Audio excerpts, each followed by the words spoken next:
technology, we can't see that side. We are doing that. Okay. No, okay.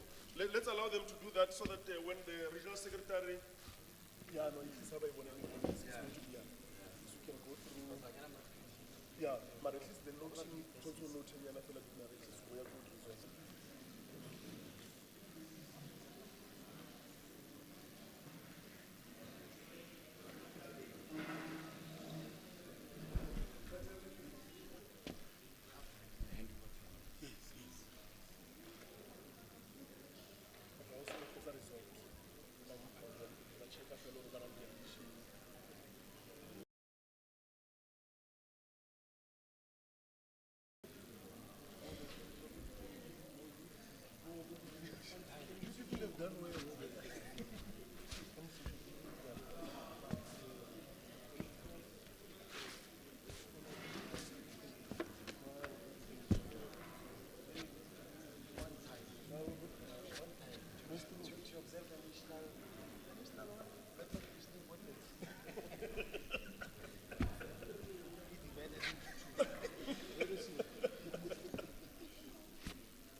No, it's okay. It's okay. It's okay.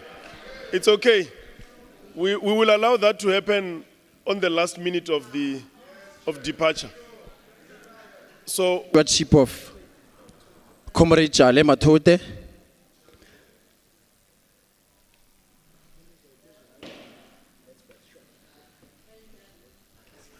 Thank you very much. The first one, as the topic, read there. Realignment of formal assessment timetables across GET and FET phases in secondary schools. The Commission is noting the following comments highlighted there, making it impossible to exclude GET educators from FET invigilation. That as a result, Chairperson, GET learners either stop attending school, one an examination, and assessment directorates to jointly develop and gazette a single coordinated secondary school assessment calendar by November each year. For schools receive the final timetable by end of November for implementation of the following year. Thank you very much, Chairperson. Thank you very much. The Commission has presented. Those who are part of the Commission, is there anything that you think needs to be added? Morning, comrades. Comrade, you left the intermediate phase. Thank you.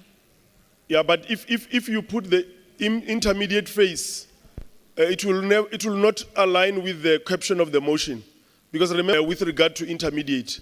So the motion must be left the way it is as a secondary school motion for now. What is plenary saying? 11 and 12, and leaving the grade 8 and 9 without a teacher. Yes.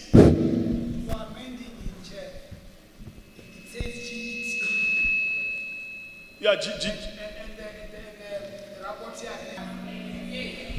no, comrades, the motion is talking about GET classes in a secondary school. We must not confuse the issues here. The motion has not, the motion is talking about GET in secondary. Go to the caption.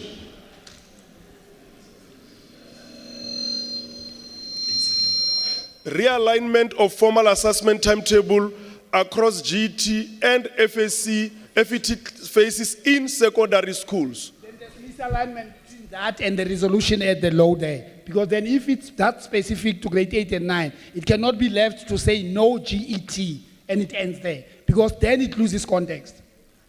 Read for us, Comrade Mulam. I'm saying, Chair, you were bringing it to my attention that there's a specification of the grades, but down there it says no GET teaching time is lost due to FET invigilation requirements. So when you put it in that way, then you capture grade 1 to 9. But if you say no GET in brackets grade 8 and 9, yes, then we are done. No, you are proper. I think that is the addition that commission is the addition from Comrade Mulam. I'm not in that commission. No, you are in plenary. Yes. So plenary, are we accepting the addition to say we need to be specific in terms of the classes there. Plenary is fine. So the people who are amending there, just in between the GET, you will indicate 8 and 9. So comrades, we now need to move to carry the motion. Yes. Comrade Chair, yesterday in our commission, I think the comrade who was speaking earlier, we agreed that the GET simply means it's from grade R and whatever. That's what we have agreed yesterday. So now we are changing. So can we get our house in order? Okay. Your agreement is not a problem. The only problem is that your agreement is encroaching into a motion that is not speaking to what you are indicating. That is why we are saying, as you discuss the motion, you should have agreed that there is a need to have a motion that affects. Remember, is it happening the same way in primary schools where you find other phase starting exam before? So there should have been a motion to address that, because we can't put it when it's saying specifically to secondary school. So let's agree that you have not necessarily dealt with it correctly at the commission. Comrades, the resolution committee has moved. Are we carrying the motion? Carried. Next motion. Thank you very much, Chairperson.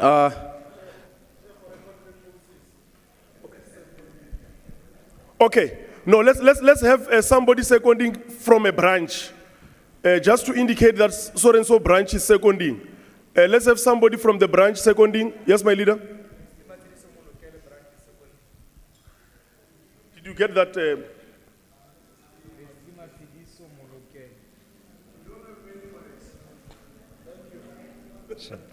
Thank you very much. It's captured. Thank you very much, Chairperson.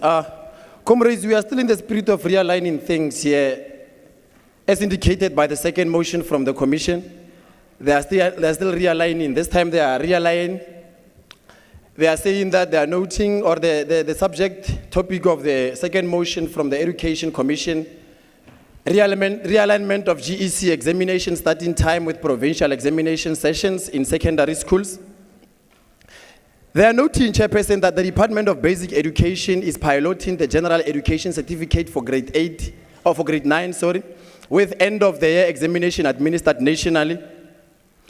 That the DBE set the GEC examination starting time from 9 o'clock, while the Northwest Provincial Examination paper for grade 8, 10, and 11 are scheduled to start at 8 o'clock. That the examination regulation require all candidates to be seated in the examination center 30 minutes before the official starting time for registration and exam routine. That this results in grade 8, 10, and 11 learners being seated from 7:30 and commencing their writing at 8, while grade 9 GEC candidates are only required to be seated at 8:30. They are noting, Chairperson, that the invigilators are therefore forced to conduct the GEC examination routine and reading time at 8:30, while other learners are already writing, causing significant disruption, noise, and compromising examination conditions and integrity for all candidates. They are therefore resolving, Chairperson and comrades, that SADTU should engage the Provincial Assessment and Examination Directorate to agree with the DBE on a uniform examination starting time to avoid subjecting learners to disrupted examination conditions from 2026 henceforth. Thank you, Chair. Thank you very much, Rapporteur. Let's get additions from the Commission. I think this motion will only be known by people whose schools are selected to pilot GEC. If you are not piloting GEC, it's a foreign thing. But if you are piloting it, you'll understand the disruptions that happen during the examination.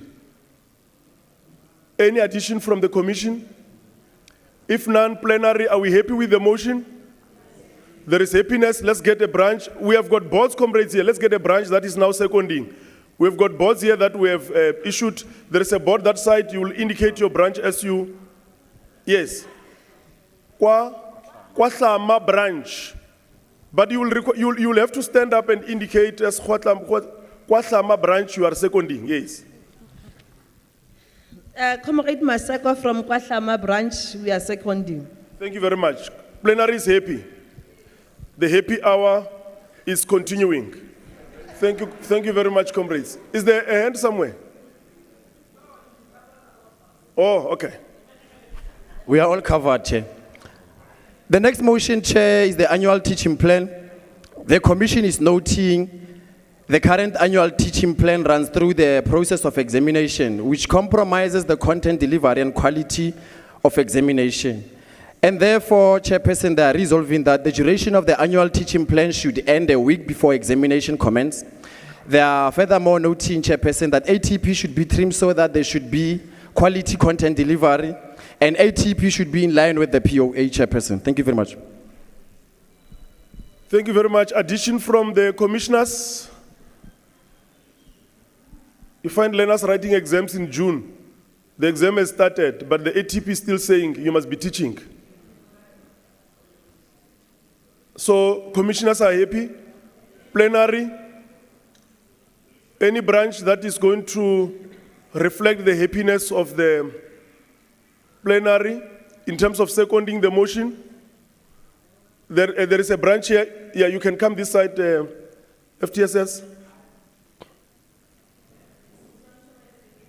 Muson Choba branch is seconding. The motion is carried, comrades. Thank you very much, Chairperson. The Commission also took a bite on the MTBBE, the Mother Tongue-Based Bilingual Education. They are noting the following, Chair and comrades.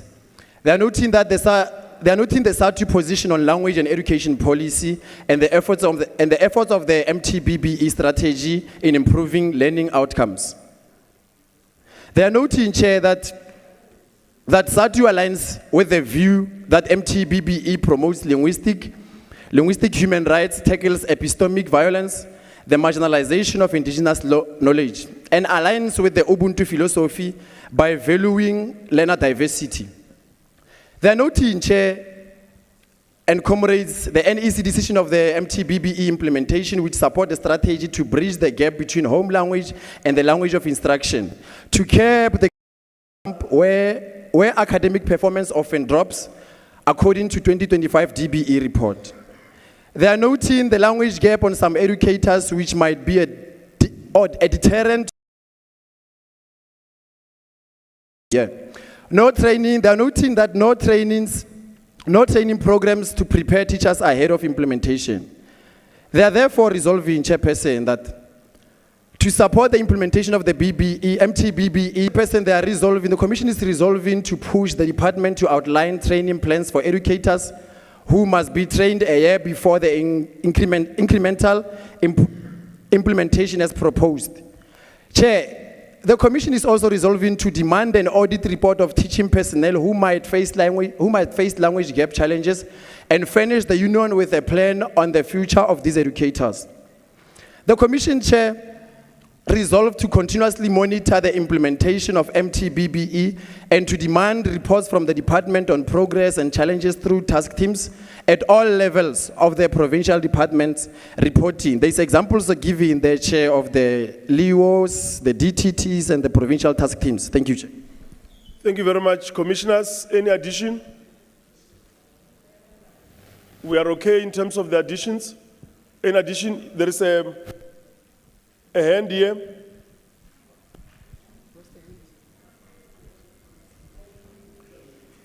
Where are the boards? Thank you, Chair. Comrade Kobe from Leslie Mansidi Somolokele. Chair, I'm having a difficulty with the wording of the resolution, the first one. This part of caution. I think we should not caution the department. We should enforce that the department provides sufficient LTSM material, because one of the challenges that is raised by the comrades is that there is no material, there is no resources for MTBBE. So to caution them will not assist. But we want to, I'm not sure what is the right way to use, but coerce them to have that LTSM material. No, Sydney's misleading you. We might rather say we must cause cause the department, coerce is not the language that he used. He has been in SADTU for quite some time, so he has lost the vocabulary of the union. No, it's fine. No, it's fine. No, it's fine. So we are, yes, Comrade Milam. I'm not sure.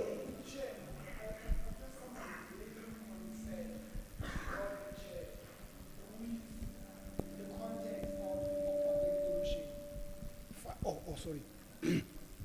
Because the resolution speaks to what it's happening now. And it notes and believes in two things. One of it is that the NEC has endorsed, and of course we are in a conference here, so the conference is a higher structure to the NEC. And then it also goes to say the MTBBE, it seeks to address, of course it is our objective, decolonization of education. But if, Chair, that is the intention, it would be this MTBB implementation as is currently would constitute a ridiculous venture towards decolonization of education. Because I can tell you, Chair, you don't change the language of a colonial education to decolonize it. It's absurd. Language on its own, it's not enough to advance a society to decolonization when the curriculum, which is actually the intellectual content that builds the mind,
I don't want to go there because people will think I'm giving myself to PS.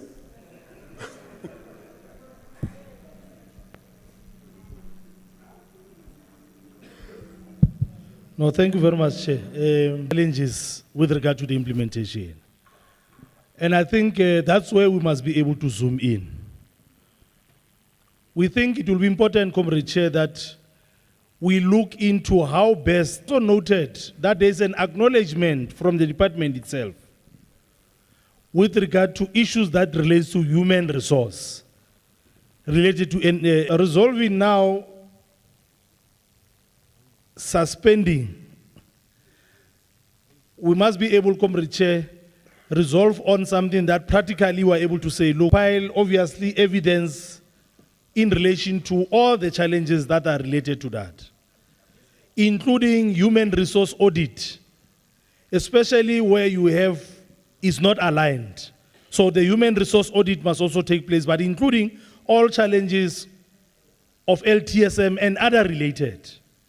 So we think maybe we need to find a way, Comrade Chair. You will remember that when it was introduced in grade, is it 4?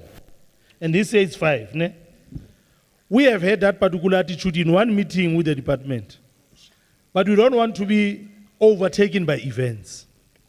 That whilst we are sitting here and saying suspend this movement, what we need to do is to fast track and engage the department on the challenges that are facing the MTBBE. And we are acknowledging that indeed there are serious challenges that needs urgent attention. Thank you very much, Chair. No, thank you. Thank you very much, PS. Comrade Milam.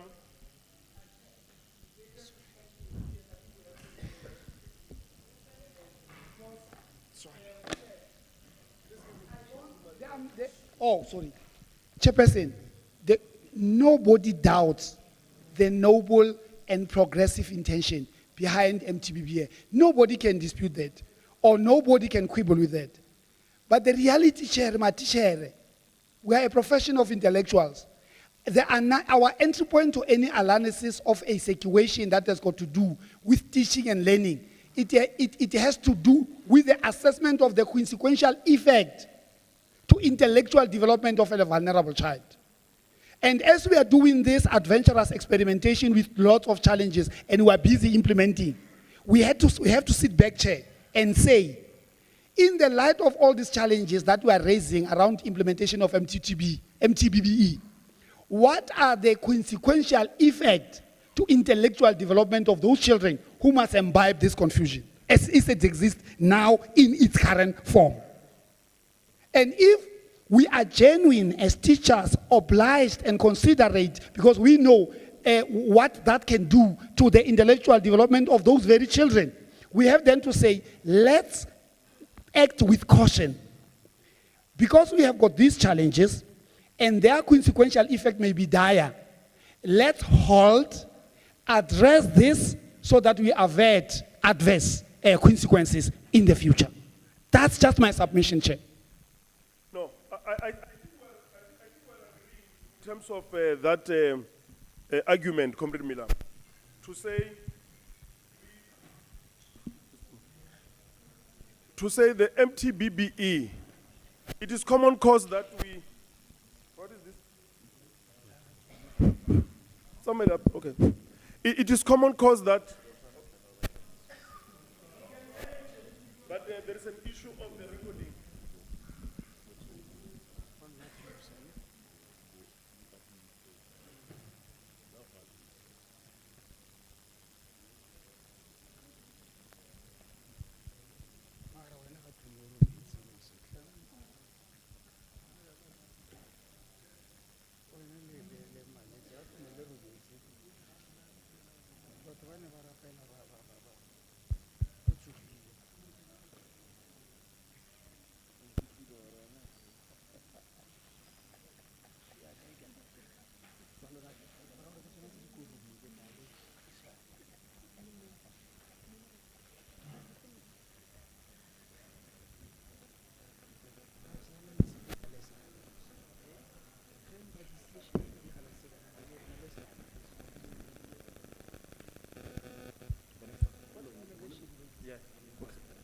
No, thank you very much.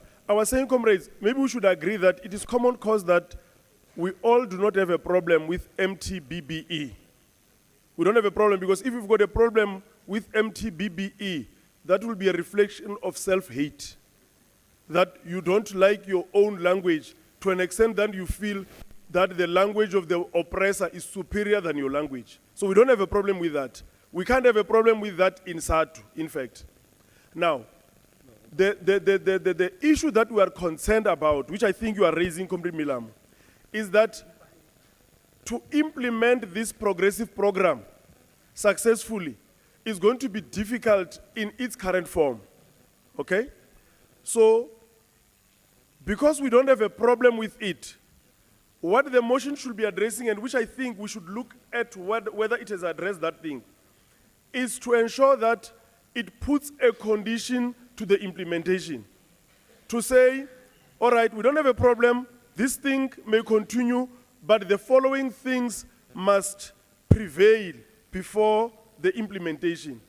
Because obviously you've got a problem where you are having a school where people are teaching in grade 4 or 5. Some of them speak Sepedi, others speak Tsonga, others speak Zulu, others speak whatever, and then they're supposed now to teach in those classes in the mother tongue that has been identified at that particular province. So that is why the motion, let's check whether the concerns that we're talking about are not addressed in the resolve.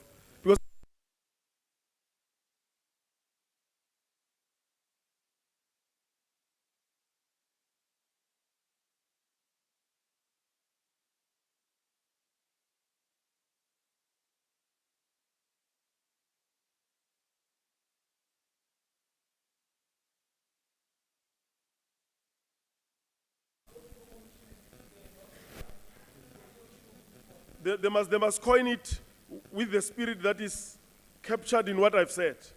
That is what you're saying? Okay. Okay. Education convener. I'm not sure whether you'll be able to do that. They are unable to assist us, but they are speaking to the spirit of, because we should have a resolve that we're getting out of the meeting with. That is also going to be read. Because if we can't have that resolve, comrades, we're throwing this thing out of the window. We can't get out of the meeting with the understanding in a way that is not reflecting what we are saying. So, comrades, if there is no person who is assisting, we don't have a motion. They are done. Oh, okay. Well, if you are not going to assist, now I'm not involved in. No, thank you, Chair. I must admit that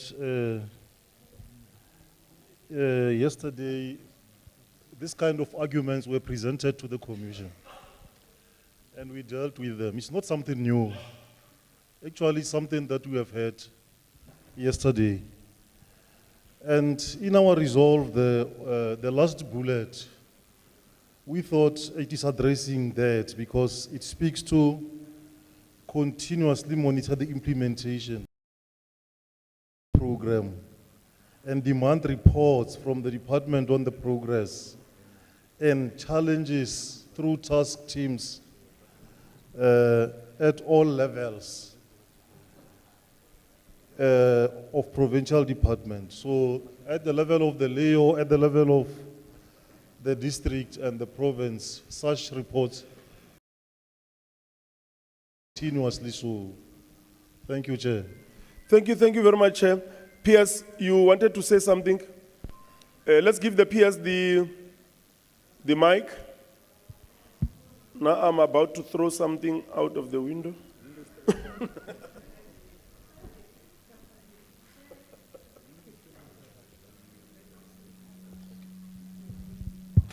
No, Chair. We'll persuade plenary that the motion should not fall off. There are serious challenges there. But I understand we are not assisting you. However, Chair, I think we're agreeing that there are certain conditions that the department must be able to look into for the full implementation of the program. So we are then saying, Chair, let's put those things to the department. But if the department is not really assisting in terms of addressing those, then we push for the halting of the program until such has been addressed. Because I think we must be able to upfront say, you are likely to miscarriage this important program.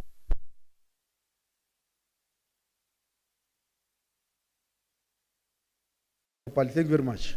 No, thank you. The only difference is that these are motions coming from commissions where you don't even have, you'll find that it's now a consolidated motion. That is why the mover becomes the resolution committee.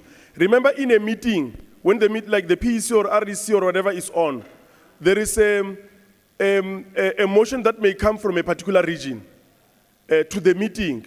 And that will then be dealt with in the way that you are indicating. But here we're talking about even consolidated motions where you've got different branches agreeing on one thing, bringing it here. But nevertheless, once the resolution committee has presented, we will go to the people who are sitting in the motion, in the commission, just to check the addition. And then after that, we'll then check whether plenary is now accepting the motion. If there are any amendments like you are indicating, we'll find out from the mover. But here, the mover will be the resolution committee because they are the ones who are bringing the motions to the conference now.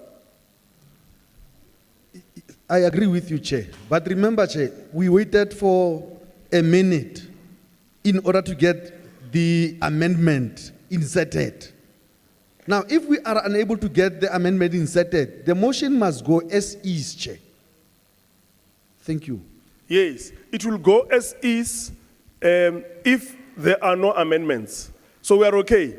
Comrades, let's speak to the contribution by the PS. Because now remember we are now in plenary. Let's talk to the president by the PS and check whether we're agreeing so that we don't necessarily waste a lot of time on one motion like Comrade Bine is indicating. My leader. Thank you, Chair. The one speaking is Lotwe from Lenong Midupe branch. Thank you. I agree with what the PS is saying. And the one thing is, we need to be cautious about it in terms of saying Northwest was not the first province to implement what's going on. So we have the opportunity to send our people to go to other provinces and check out what has been happening and how did they progress with it, so that we can take it from there to say, how do we cut the stress that we are having at the moment with the help of other provinces that have been running with this. Yes, it's very difficult to say whenever something is presented to you for the first time, it will be difficult for you to go on with it. And especially now that you find that the grade 4 teacher is not going to move with those learners to grade 5 on other schools. But other schools, he will move or she will move. And again, whoever that is going to get them is also going to find a little bit of discomfort in accepting what's going on. So with us now where we are, not being the first province, can we send people to those provinces that have been running with it so that we can check on how we can strengthen ours and so that the LTSM and whatever that complaint, so that we can also merge and carry on with it. Thank you, Chair. Like KZN, they've been implementing it. I'm not sure whether they've got a problem, but they seem to be happy. Comrade Martin, are you not happy with the program that side? You are happy. Okay. Okay. My leader here.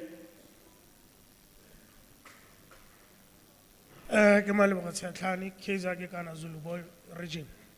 Chair, I think based on or taking into consideration that this is a curriculum-related matter, and those who implement curriculum, because they have not been capacitated in terms of workshops and all that, and even the SES who are supposed to oversee those particular subjects, they have never been capacitated as well. So one now wonders on how this will be rolled out.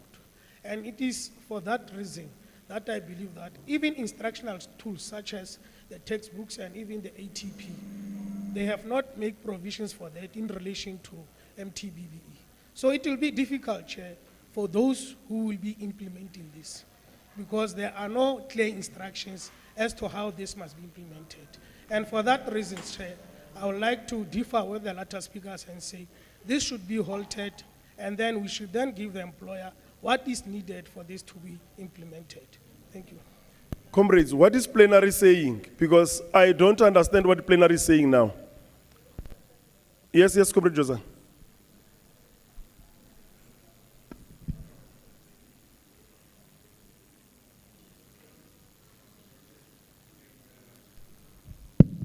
No, Chair, thank you very much. I think the spirit and letter is that forward with MTPP. What the PS is raising is that the motion is correct.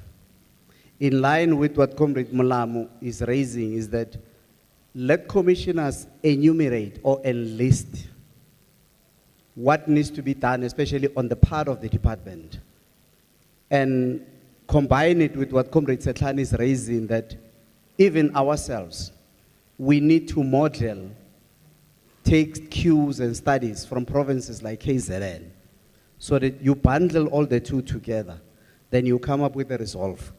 So if we can enlist what challenges are there, what the state needs to achieve in order for us to move forward with the program. But if that is not achieved, and I hear your problem, Chair, is that you are not telling me what needs to be achieved prior to us halting the program. So if commissioners can assist us in terms of enumerating or enlisting what needs to be achieved in line with what the PS is saying, then we move forward, Chair. Thanks. I'm about to say we will put the motion aside and move to another commission. Okay. Or we should then say we've got a motion that is also addressing the processes that plenary is worried about. To say we must check whether implementation is going to succeed. Obviously, the union should immediately engage to address those challenges so that we don't have a problem. Because remember, if you've got a resolution that says you are halting here, already in the class, the process is unfolding again. So you may need to engage to check whether you are unable to get what you want. And then you can then take a decision that is different after realizing that you are not getting what you want. PS. Chair, thank you very much. Chair, when you go to page 82 of the Secretariat report, the report, Chair, is enlisting challenges of the MTBBE. So we are very clear, those are the challenges, Chair. We are not going to seek any other. We have them. Maybe we can amplify, but we have them. So what we are saying, Chair, let's go and engage the department on these particular challenges. Failure for them to implement, then we invoke the halting part of it. So we are not really not sure of what is it that we are looking for. We are certain that we have identified the challenges. Thank you very much, Chair. Comrades, I think that clarifies everything. All the concerns are listed. Here we are just having a motion. We can't write everything there. But when you go to the report, those are the things that are going to be attended to. Are we carrying the motion, comrades? Carried. Thank you. The branch for recording. Let's get the seconder. The branch that is going to be recorded.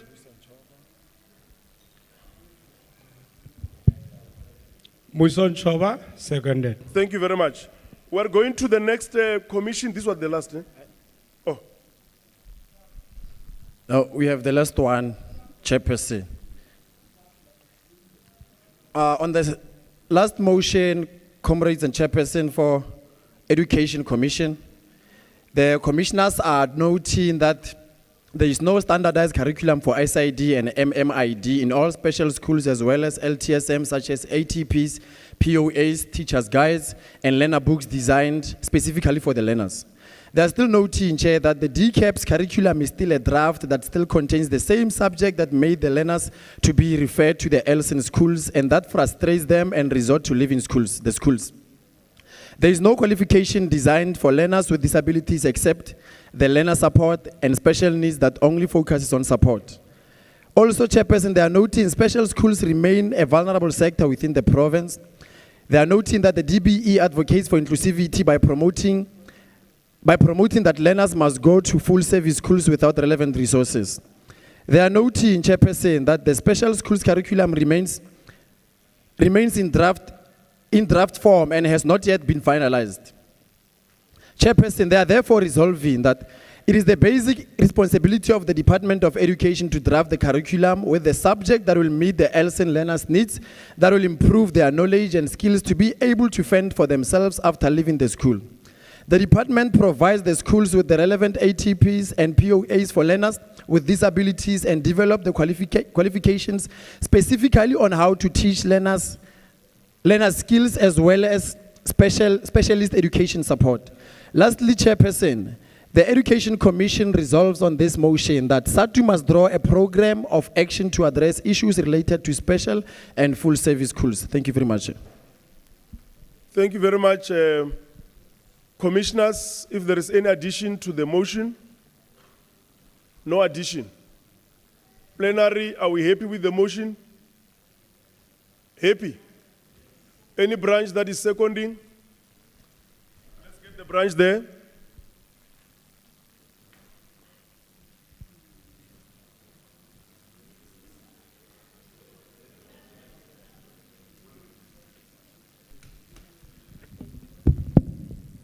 Chairperson, SS seconds. SS Sibanda is seconding. Thank you very much. You are done. Yeah. Okay, thank you very much, Education. Let's get the next commission.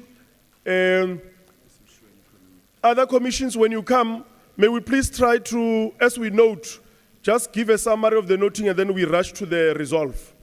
Just to have the plenary understand what is it that we are noting, so that at least when we go to the resolve, we are okay. Let's give, yes. Let's appreciate the commission. Let's appreciate the commission. Thank you very much.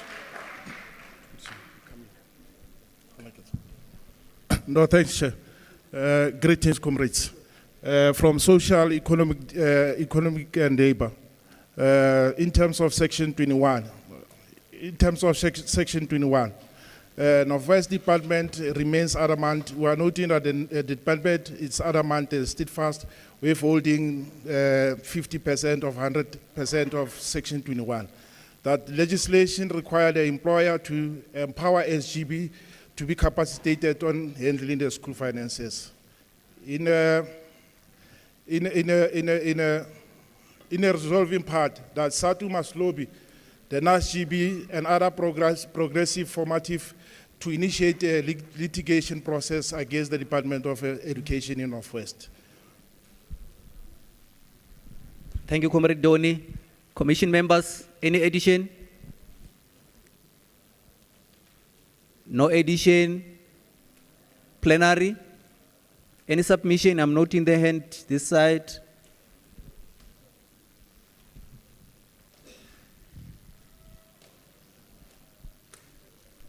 Comrade Milamu? Okay, thank you very much. Thank you very much. I know the resolve part says SADTU must lobby NASGB and other progressive formations to initiate litigation process. Now, I think Chair Eleka detail follow properly the context of litigation. What is the prayer? What is it that's been litigated? So that maybe we could fit in there. And let me just use my assumption, Chair. I'm thinking maybe it could be that who litigate where the non-100% payment, Section 21, because it's not clear what is it that we are litigating. Now, if we are litigating full payment, Section 21, had the Commission considered the recent amendments of Bela, which now changes the provision of that clause of Section 21, that was giving SGB full control. The current amendment of Bela, obviously as a law now, it now accords the head of the department that authority to go 50-50. Now, I'm checking with the leaders of the Commission if those elements have been considered, and if the litigation is, what is it that's been litigated? Thank you, Comrade Milamu. Commission members? Are you a commission member or you also want, okay, come in, my leader. Thank you, Chair. Just to clarify, and I'm happy that the chairperson is giving guidance to plenary in terms of the Bella Act. I think that submission was made on the basis that there is already a case law in other provinces where they have litigated the Department of Education in Northern Cape, for example, and succeeded. And at that time, they were not using the progressive formation like your NASGB. They were using this other SGB, which is FEXAS. But I think if there's such a provision, then it means a commission must test the waters in terms of how is the case law that affected other provinces going to affect Northwest. Because the truth of the matter is, if you go deeper into the understanding of Section 20 and Section 21, the manner in which this section is administered in Northwest, they are implementing Section 20, which gives the Department of Education all the authority and power to manage the finances of schools in the department. But I think if this Bella Act came before this particular submission, then there must be some sort of chiseling and cleaning of that resolve. But I think, Chair, SADTU can now, for now, test the waters and say, let's proceed and litigate the Department of Education in Northwest in particular, so that we see whether the court might not use the same case law as other provinces. Thank you, Chair. Thank you, thank you. There is a hand this side, in front.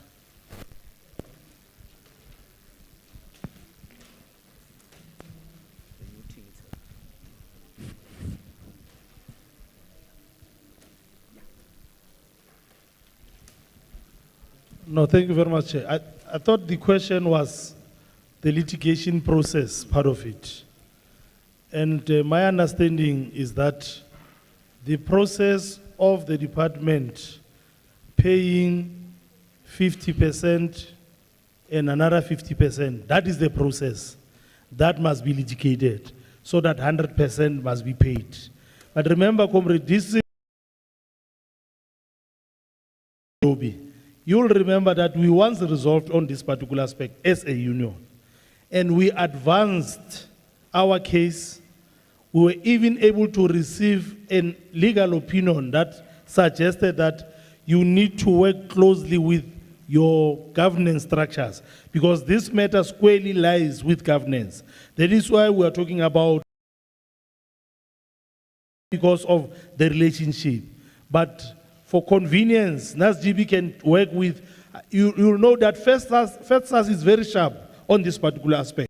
So we need to then empower NASGB, and they must then talk to any other progressive formation that will also be aligned to what we are then saying as the commission here. Thank you very much, Chair. Thank you, PS. Are you clarified, Comrade Melamo, so that we can...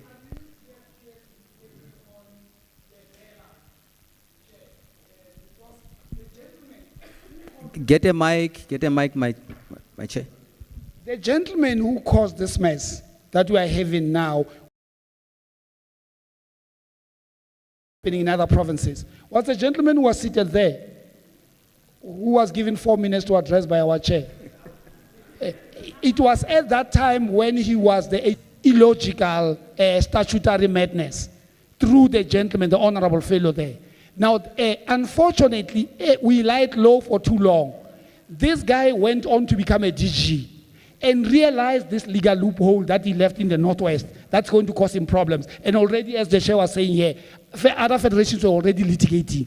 That's why the same, because he's an initiator of amendments, he then initiated that this clause should be amended through Bella to cover up his mess of Northwest now as a DG. So my concern is that one, that if we litigate in the context of the current amendments in Bella, what would be our litigation be based on? Thank you. I thought PS was trying to address that one, that as the union, we were able to even seek advice in terms of our legal advices so that we can lobby our SGB so that we can then be able to address. Thank you, thank you. Can we check if there is any seconder? Seconded at the back. There is a hand.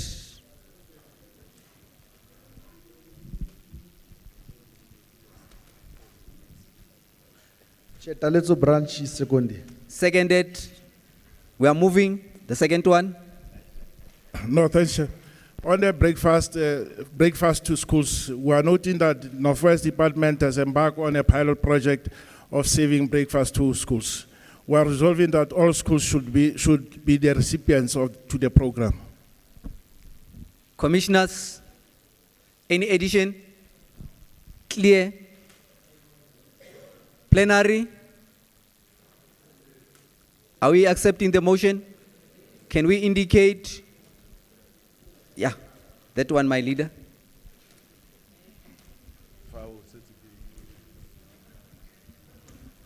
Dorothy Mukhari, seconded. Dorothy is seconding, thank you.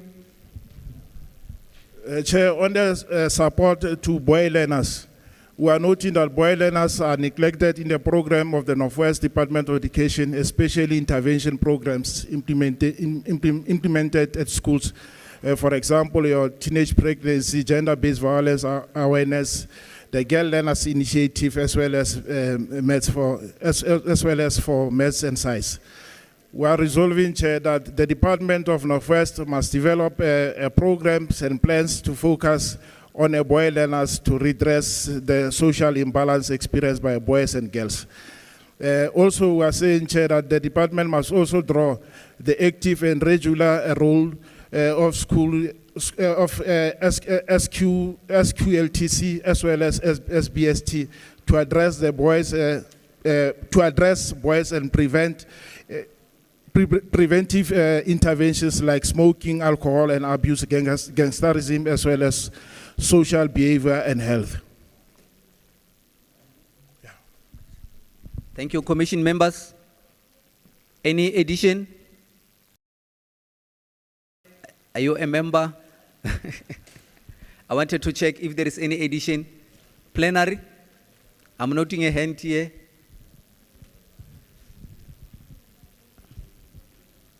Thank you, Chair. My suggestion on the boy learner support. Firstly, I think SADTU in the resolve part must talk to increasing. What happens, Chair, is that in most schools will be selecting a few learners. So if SADTU can maybe put a rider that says, in as much as we appreciate LEAP, with a view to also increase the best description, we increase the number of LEAP learners to these particular programs, especially, but also the same number of boys must be in sync with the number of girls that are there. It's just a Commission members, are you having a problem in terms of that addition? I think we agree. Any other clarity? We are fine.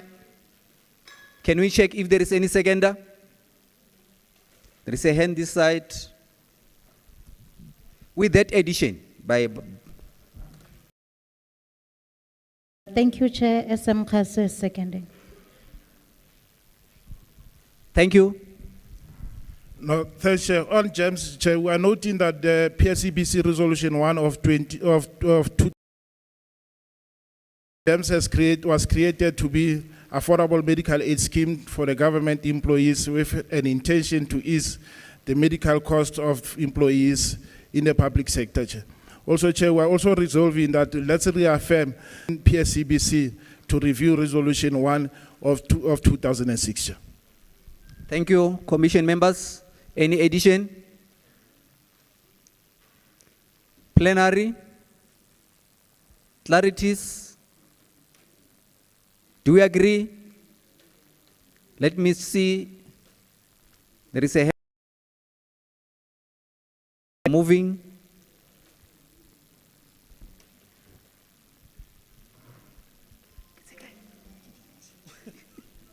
Thank you, Chair. Dorothy Mukhari, seconded.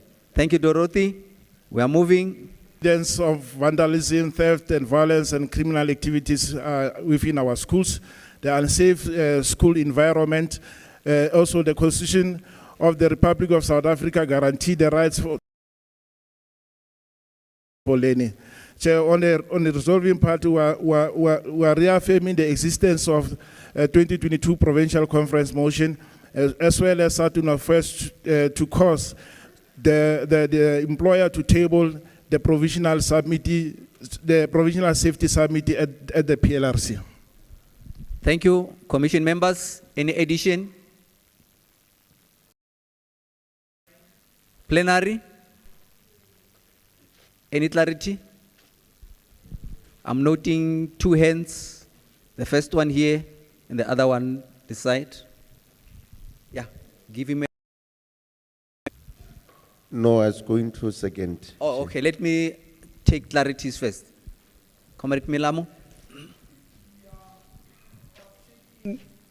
If that we have a resolution of end. I may not know the details therefore. But what I was checking, Chair, or I was thinking to make a submission on, if in case reflected on, it was a consideration of development of norms and standards for school safety, which once it is adopted, it would reflect what are the imperatives of safety for each and every schools, just like norms and standards for school funding. Yes. And once you have those norms and standards for school safety in schools, it would now become an obligation of law for the department, which may include, as you discussed, which may include security guards, maybe in all the schools, whatever that would be discussed, but at least a framework would be there in a form of norms and standards. Thank you. If we have a problem in terms of that in session, the norms and standard, provided it does not appear in the resolution, in the motion of 2022. Do we have a problem? Okay, we are fine. Plenary? Can we get any seconder? A hand here. Colin second. Listed at on the NRSO. We are noting that SADTU condemns all forms of sexual abuse. During these 3 days, the employees are advised not to report to work, and there are cases where some of employees erroneously included in the register. Allow employees to allow employees to be allowed 90 days to demonstrate that they are erroneously included in the system. Thank you. Nothing. Any seconder at the back there? We are moving, Comrade Milamo. Can we take this clarity from Comrade Milamo before we?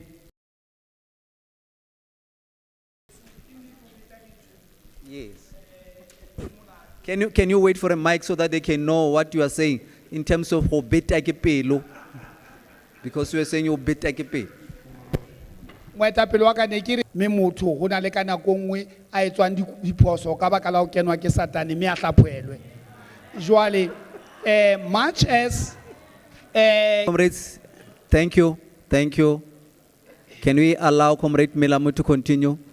ke rapela fela hore ska mpaba o tla nana hore ke buella bo mabedi. Che ke hore in the context ya South African criminal justice and jurisprudential discourse, ra tseba hore possibility ya hore motho aka expanja crime ya hae le record wa hae over time ha fetsa o lokollwa. And we are talking murders, serial killers, serial rapists, by long hore the expansion. Are you asking the commission? Oh, should I say I propose? Yeah. Yeah, for a time frame, a person, I mean, look, it would be subject to the decision of the registry. That person would apply, just as it happens when you want to expand your criminal record. And it cannot be that a serial rapist who has raped 100 women speak to offenses that you have done as a teacher at school. You may have been a rapist somewhere and you become found guilty and you then get to the sex offenders register. So I'm not sure if that considers, because I'm not even endorsing. Comrade Milamo, we must not go there, my leader, ne?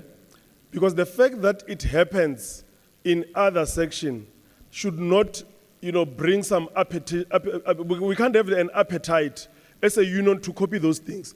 It's a bad thing. We should just condemn it. In fact, we don't need those people closer to our children and closer to any other person. What the motion is, I was speaking to the Director of Labor here yesterday. We have got 2 people who were erroneously included into the register of sexual offenders in the province. And those people received letter too. So I think the motion is just saying, give people enough time to prove if they were erroneously included. But once you are there. Thank you. Any seconder? I'm noted a hand at the back there.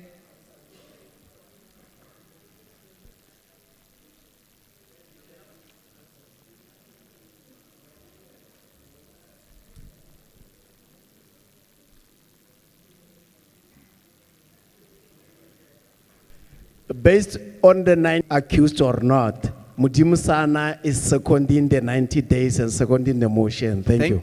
Thank you, Mudimusana. We're moving. We're having 30 motions on this from socio-economic. On school infrastructure, we are noting that many schools continue to operate with dilapidated, unsafe, and inadequate infrastructure.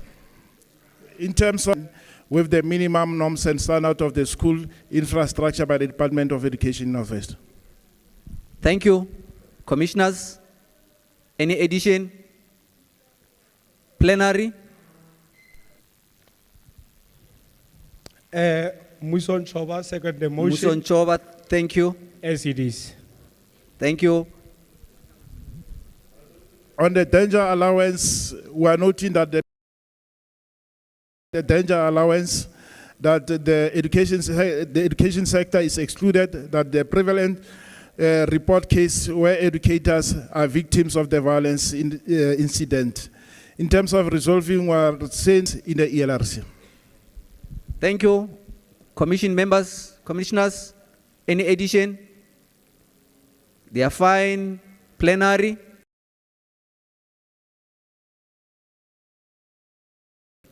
At the back there.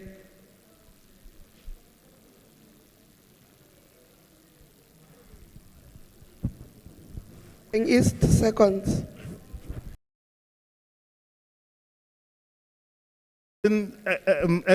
Expansion of LSN schools, noting that there is an insufficient number of schools to accommodate such learners, that further on noting the number of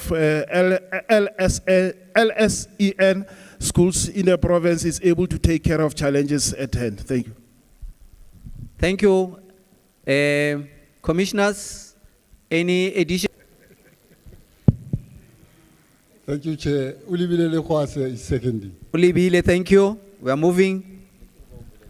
Chair, on a comprehensive review and accountability framework, SADTU must monitor compliance relating to the recommendations of South African human rights. Commissioners, any addition? Plenary? Any clarities, any addition? We are fine. Any seconder? At the back. Chair, on the review of Funza Lushaka Bazar selection timeline, reinstatement of the provincial role to align with the university registrations. The current department's selections and communication outcome to successfully applicants only occurs in March, May. That university registrations for the academic year Bazari awards prior to the closure of university registration period. That the department must enter into an agreement with the university to allow a provisional registration and of approvals Funza Lushaka recipients based on an official list submitted by the department. Thank you. Commissioners, an addition or? Okay.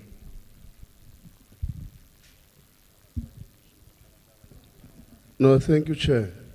I think in our commission, we have noted isolate everyone that is affected, not only Funza Lushaka, to be able to form part of that particular endo. Bazari and Toyaking, I think. You understand what I'm saying? Thank you. Okay, I think it's noted, that one. Can we get any seconder? At the back there, is it clarity? Thanks, Chair. We can't second, unfortunately, or move. But we can comment. That's why we are raising the Green Book, the Thank right you. to speak. It's actually noting that Funza Lushaga actually deal with its finalization of.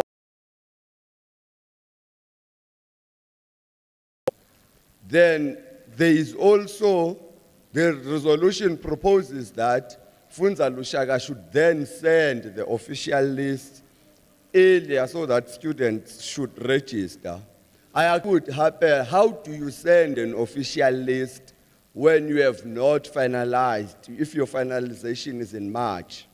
Now, what we would rather the possibility of allowing Funza Lushaga to complete the finalization process earlier rather than what they are doing in March. For instance, first week of January, you would then have allowed students to register, you would have then published your list. This is the same thing that we are complaining about in NRF, that they would do the same thing that they released the other time. So the proposal is that deal with that one. We can't move, we can't second, but it's just a proposal to the plenary chair. Thanks. Thank you, my leader. Can department is doing in terms of the March deadline and take it earlier? That is a proposal by leader there. Yeah. Can you speak to that? I'm noting the hand at the back there, just next to you. Perfect, Chair.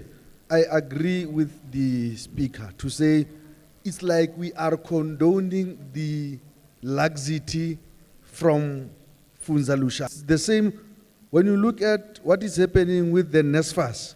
When it goes to universities, NSFAS don't have a problem. They pay the universities long before the students are enrolled. So the same should happen with Funza Lushaga. They must deal with issues of applications on time so that they don't inconvenience the students. Thank you, Comrade Bine. There is also a hand here. Thank you, Chair. I think we might be talking about two different things. Because, yes, I do agree with the latter speaker in terms of Funza Lushaga that the list should be released earlier because they apply a year before. So now we're talking about the one that will cater us as the working class, the province one that we are applying for. In check this year, that bursary closed very early.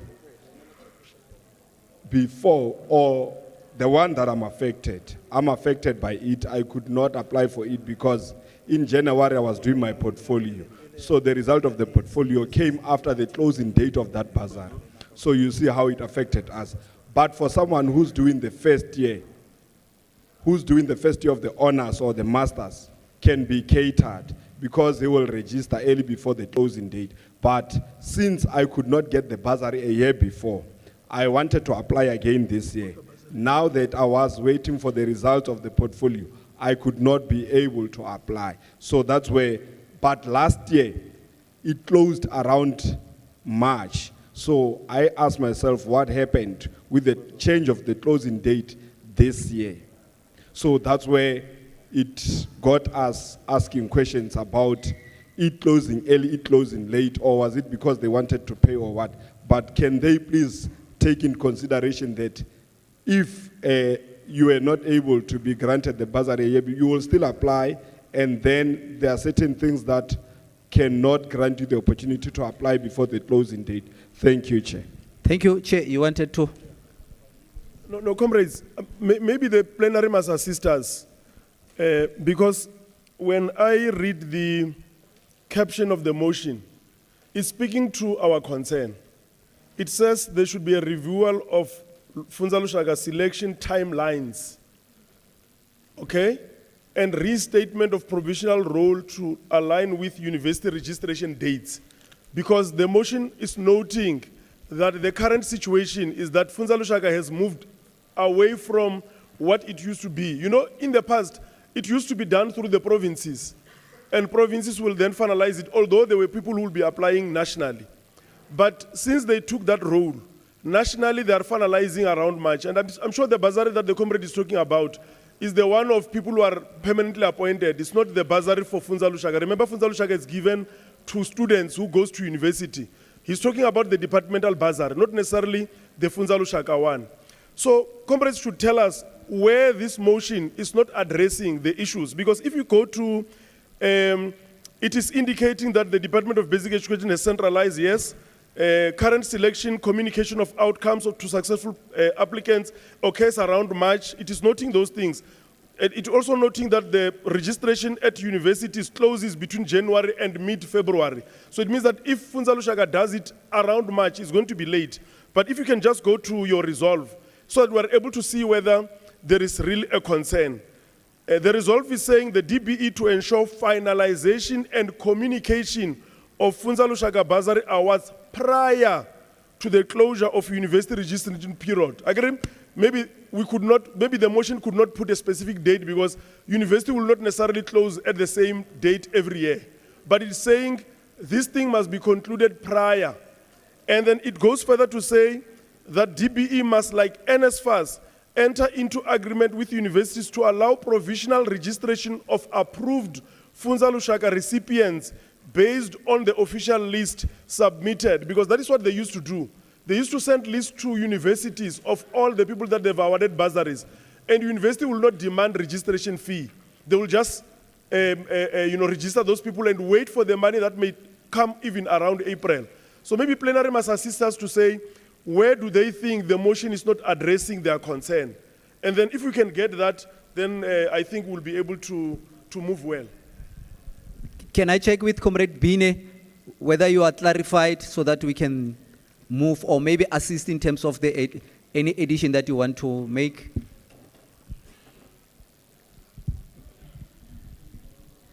Yeah, Chair, our issue was on the number 2 part. But from what the chairman is saying, I think we should agree that we are covered. Thank you. Thank you. Are we in agreement, comrades? Can we get a seconder? There is a hand there. Madibeng is seconds, Chair. Thank you, my leader. We go to the next one. Regulation of the amendment PPM. We are noting that the release draft of PPM is regulated, yet the final and amendment PPM is not regulated. We are resolving that SADTU should engage the department to regulate the release of amendment PPM by the end of February of each year. Thank you, commissioners. Any addition? It's clear. Plenary. Can we check if there is any seconder?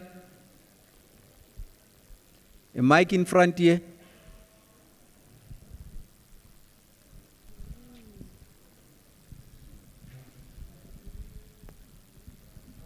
Thank you, Chair. Maggie, second the motion. Thank you.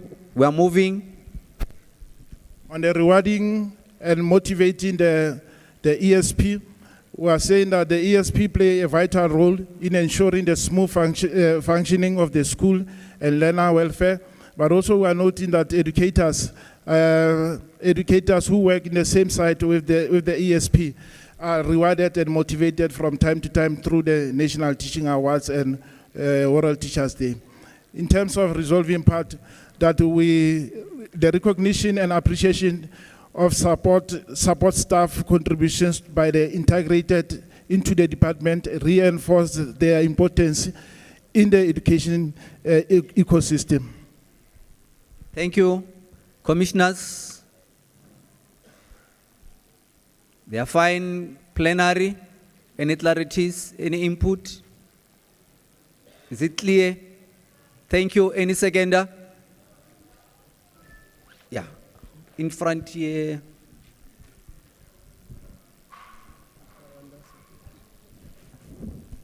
Thank you, Chair. Dorothy Mokgari, seconded. Thank you, Dorothy. on ESP vacancies, we are noting that it's a norm in our province that it takes years before there's an advertisement on the vacancies. We are resolving that the PEC must explore the appointment, they must explore the appointment of ESP through the section 198B, where all employees who work for more than 3 months are made permanent. That the PEC must cause the Department of Education in Northwest to advertise all vacant posts be advertised as a matter of urgency. Clear. Commissioners? Plenary? Any seconder? At the back there?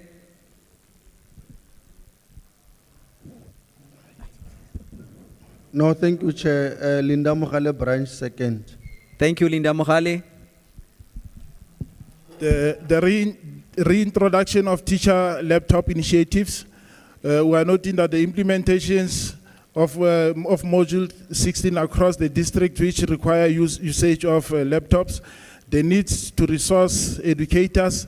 In terms of resolving, we are resolving that the department to reintroduce the teacher laptop initiative. Thank you. Commissioners, any addition? Plenary? Can we get a seconder? There is a hand here.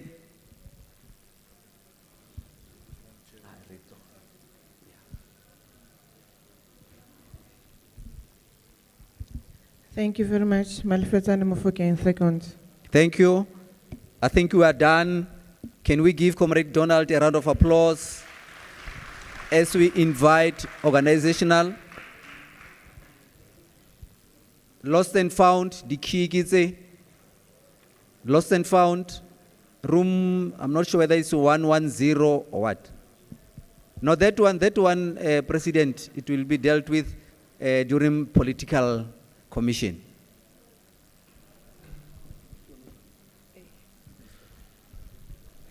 All protocols observed. Chairperson will be presenting on organizational. The first motion that we have is on SADTU diaries. We are noting that the union has distributed diaries to members in the previous years, understanding that we are now moving into the 4IR and that everyone is now going digital. Not to forget that Commission also notes the exorbitant amount of diaries and the deductions that are taking place throughout the year, that is from January to November. We therefore resolve that any future materials offered be reviewed to ensure that they align with the Vision 2030 of the organization, and that the union replaces these diaries with recruitment packages as named. Thank you, Chair. The commission has moved. Let's check the additions from the commissioners. There are no additions. Plenary, what are we saying? We are happy? Or there is an issue from the side of the PS? PS, let's give the mic this side.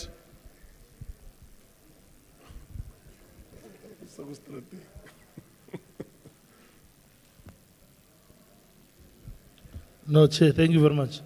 No, Chair, maybe one just clarity from the Commission. In terms of the replacement of the diary with recruitment packs. And obviously when you involve the element of recruitment, you are talking about someone who's not belonging. Now, if you already belong, because the diary covers everybody. Now, if you already belong, does it mean then you will not benefit anything? Because recruitment packs are for the new educators or aspiring members of SADTU. So maybe the Commission can clarify us around that space. Thank you very much, Chair. Commissioners, you will assist the rapporteur if you need to add something. No, Chair, let's then remove the recruitment packs and take that motion as it's presented in terms of saying other materials that could actually be useful to comrades. ngisho laba bakhona. Thank you, Chair. Yeah. Motion ke o change mo. Okay. Thank you, Chair. Chair, for the longest time that I've been in SADTU, we have been dealing with this issue. Whether PGC, whether provincial conference, we are just drumming up something that does not even see the light of day. We emerged from Congress in 2024. There was this motion. Is the spirit and letter of this motion different from what has been presented initially? The issue of recruiter packs and other materials, they were part of those motions. And I'm not saying I'm being negative to what the commission is proposing, but I'm being realistic that Northwest will go to its conference and decide on diaries. But this motion never sees the light of day. It's like, rewinding ourselves each and every time. I'm not sure how best can we deal with this aspect, Chair. That's my submission. Thank you. It is now before us. We must speak to what is before us. If we are saying, take it out based on this history that has always been repeating itself, then we should say so. But if we say, raising this issue, I'm not quite sure how it is failing, because I think it's raised in all provinces, these things of diary. Maybe when we are there, I'm not quite sure. But let's hear what plenary is saying. Whether plenary is saying, let's shelve it aside because it's not assisting. Truly speaking, we have been taking it to different congresses. It has never succeeded. We can have, there is a board there, there is also a hand here.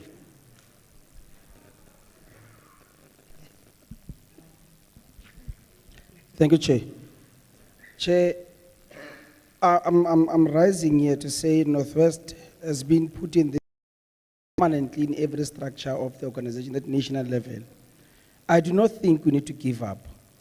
As Northwest, I am rising to say, let's pray for the NEC. As and when they sit, our prayers must now get into their minds and say, but this has been a common prayer by Northwest to say, these diaries, let us bring alternative. So I think we are saying, let us keep the motion. This time, I believe our higher structure will consider this from Northwest. Thank you, Chair. It's not even the NEC, it's rejected at Congress. It's rejected at Congress where we are also represented, my Chair. Let's have him back after that clarity and then, yes, we may still not lose hope, but we must know that it is rejected at Congress, yeah. I'm taking advantage of a clause in our constitution that says that is the highest decision making between conferences. So I believe that will be invoked. We can't wait for the next 4 years. That is why I'm lobbying the NEC seated here as Northwest, that let before the conference take this decision, because another 4 years is going to be too long. Thank you, Chair. The NEC will be acting ultra vires. The fact that the dice is rolling 3 doesn't mean it will never roll 7, Chair. No, I'm saying the NEC cannot change the decision of the Congress. So we must say you want to take it back to Congress. Not necessarily the NEC. It doesn't have those powers. Yes, my leader.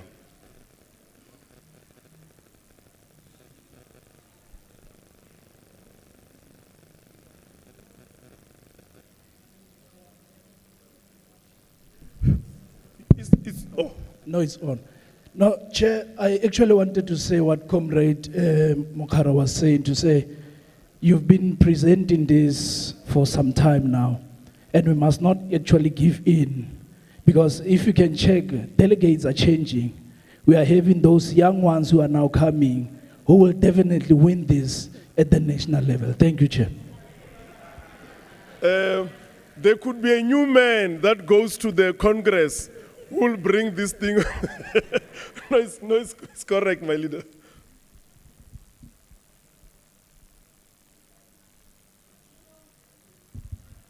No, thank you, Chair. I think this motion, we must remove it.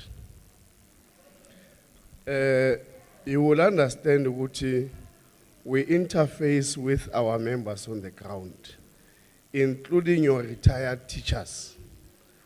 And I can tell you, some of those that are retired, they really cherish this diary as SADTU.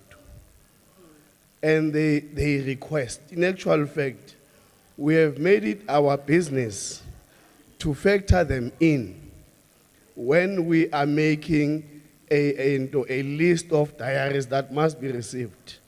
As and when the number of retirees increase, they give us a new list, and then we do that.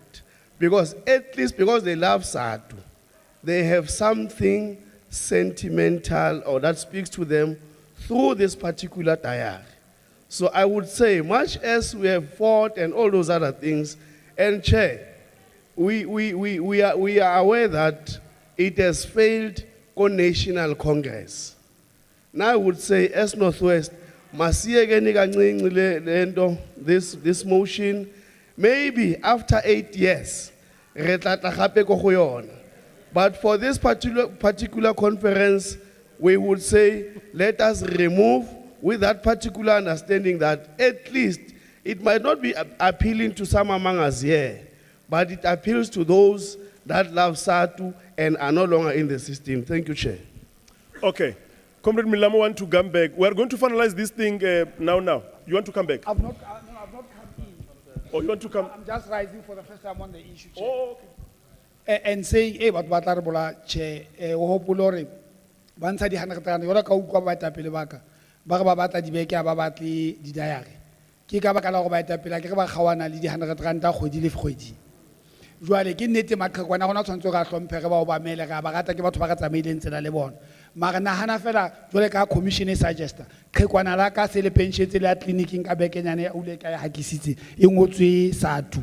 Ko le ya ke ke mola ke ntse bebelenyana ha e ngotswe SADTU o kwa ke seriti se se kakang se khatlisang. Jwale ne ke re moetapele tle re sebetse tjena boholo ha re beng scientific. Ha o latlela le daese ha re bapala kwana strateng ha o latlela le daese she le na lo rola 3 ba bitsa ba re ke crepe mara ha e bolele hore ha o le latlela all the time so ha tla wa ga o kra 3 tsatsi lengwe le tla betsa popo which is 7 jwale ne ke re ha yeme o lokile re conferenceng nako tsena ka o fela ntse re ngatwa ke 3 kgetlonona kana ka betsa 7 a re leke maetapele. Comrades, may we agree, comrades, that no one is going to die if there is a motion that goes to Congress for Congress to debate and check whether there is a new view on it.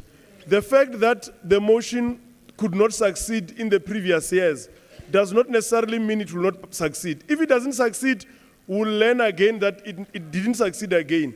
Comrades, we need to move. This thing is not going to kill anyone. We leave this thing the way it is, we move. You are agreeing. Thank you very much. Next motion. Oh, branch, that should second. Where are the... You can just give a branch there to second. All of us are seconding. We are happy about this thing of popo and crepe. Hello, Samika Madais. Seconding, Chair. Thank you very much. Thank you, Chair. We have another one on non-attendance or decline of attendance of SADTU and Alliance activities. And Commission is noting that our non-attendance and decline of attendance of our members to the May Day rallies, SADTU and Alliance activities, like your Section 77 socio-economic protest, even if transport has been provided, and we resolve that the union should develop awareness campaign programs and also intensify political schooling. We also resolve that it's important that we build branches that are anchored on membership service, and that SADTU, through the local structure of COSATU, should embark on a robust campaign to disseminate information. Yeah, the commission has presented commissioners. Those who are in the commission, Are we happy? Okay. Okay, they are happy. Plenary. Plenary is happy. Let's have a seconder to the motion. There is a branch there.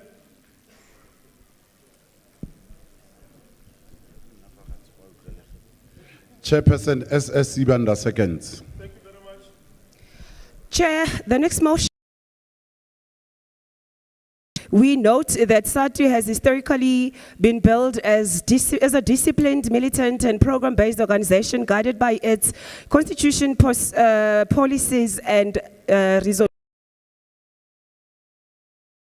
The backbone of unity, worker control, and the effective advancement of members' interests. And we therefore resolve that all structures of SADTU must intensify political and organizational programs, focusing on your union values, constitution, and the policies of that a program of organizational renewal must be implemented to rebuild cohesion, strengthen branches, and reaffirm SADTU as a militant, program-based union. Thank you, Chair. Thank you very much. Commissioners, any addition? We are fine. Plenary?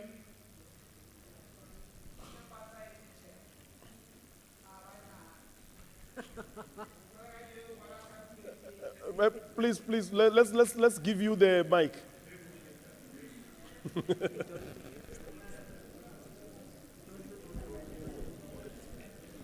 Chair, yena resolution chair la o ka thwe ke betjhe ka pension ka kaofela nka betjha ka yona. Fela ntlha ka ene le ya hore ke rata party le ba reng boetapele ba SADTU bo tshwantswe bo uplifte ethical conduct. Because remember at all material times how le etapele wa SADTU so the image ya SADTU wherever you go. Jwale ho etsahala hore moetapele presumed innocent king until proven guilty. Mara jwale ke bitile ke moetapele wa SADTU bile se ke hlahelletse kuranteng ho etswa jwang?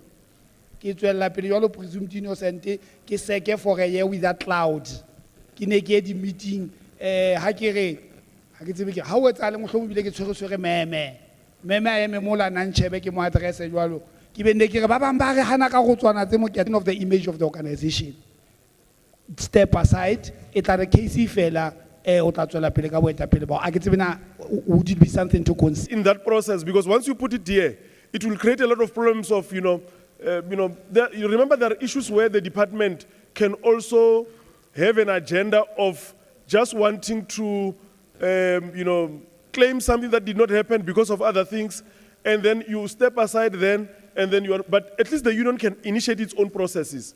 And upon finding out that there are reasons for them to say, but no, you must step aside, they must do it without necessarily tampering with the motion. He's okay. Is everybody okay? Seconder? Let's go to the branch there that is seconding.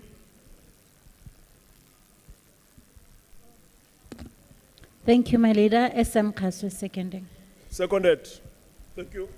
Thank you, Chair. We have one on financial accountability, and we are noting that financial accountability and transparency are fundamental principles that underpin the credibility, integrity, and sustainability of SADTU as a worker-controlled organization, and that there has been a growing number of concerns regarding non-compliance with the provisions of the financial manual at various organizational levels.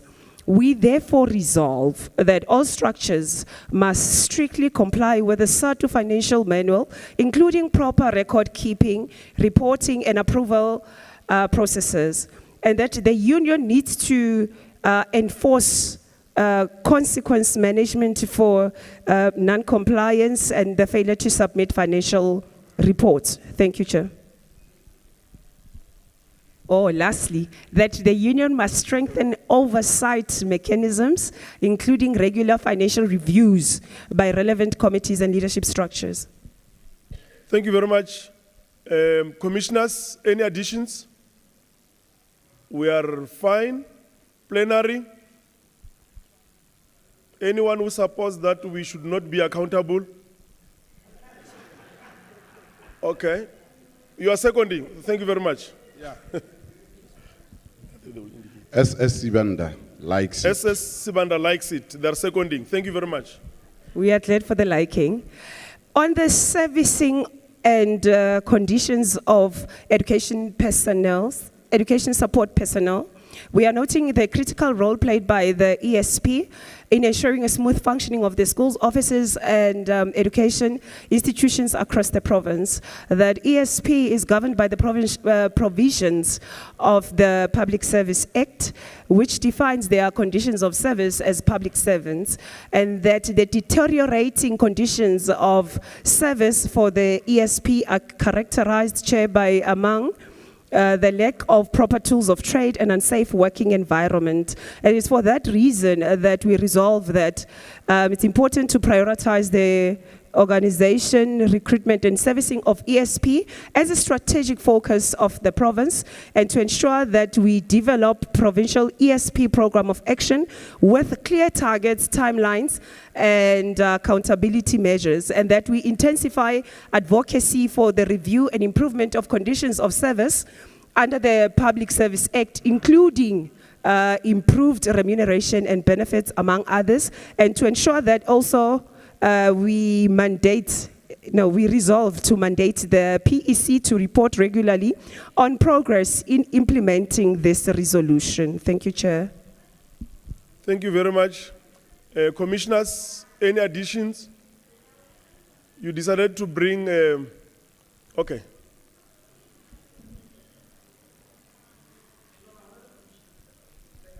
Oh, commissioners are fine. Okay, let's hear what plenary is saying. Chair, the presentation on this part is very, very important. I don't know how can the two commissions find it to intertwine the two, because there's a similar submission from the other commission that talks specifically to this ESP from Socio-Economic Commission, and it also appears there. So I think it would be proper that whoever's going to reconcile or consolidate this to how then correlate the two, migrate this from one commission to the next, irrespective of whether it go into this commission or the other commission. Thank you, Chair. Okay, we'll just check at the end, where does it belong between the two, and then we'll deal with that administratively. No, thank you very much. Any seconder? There is a board there at the back.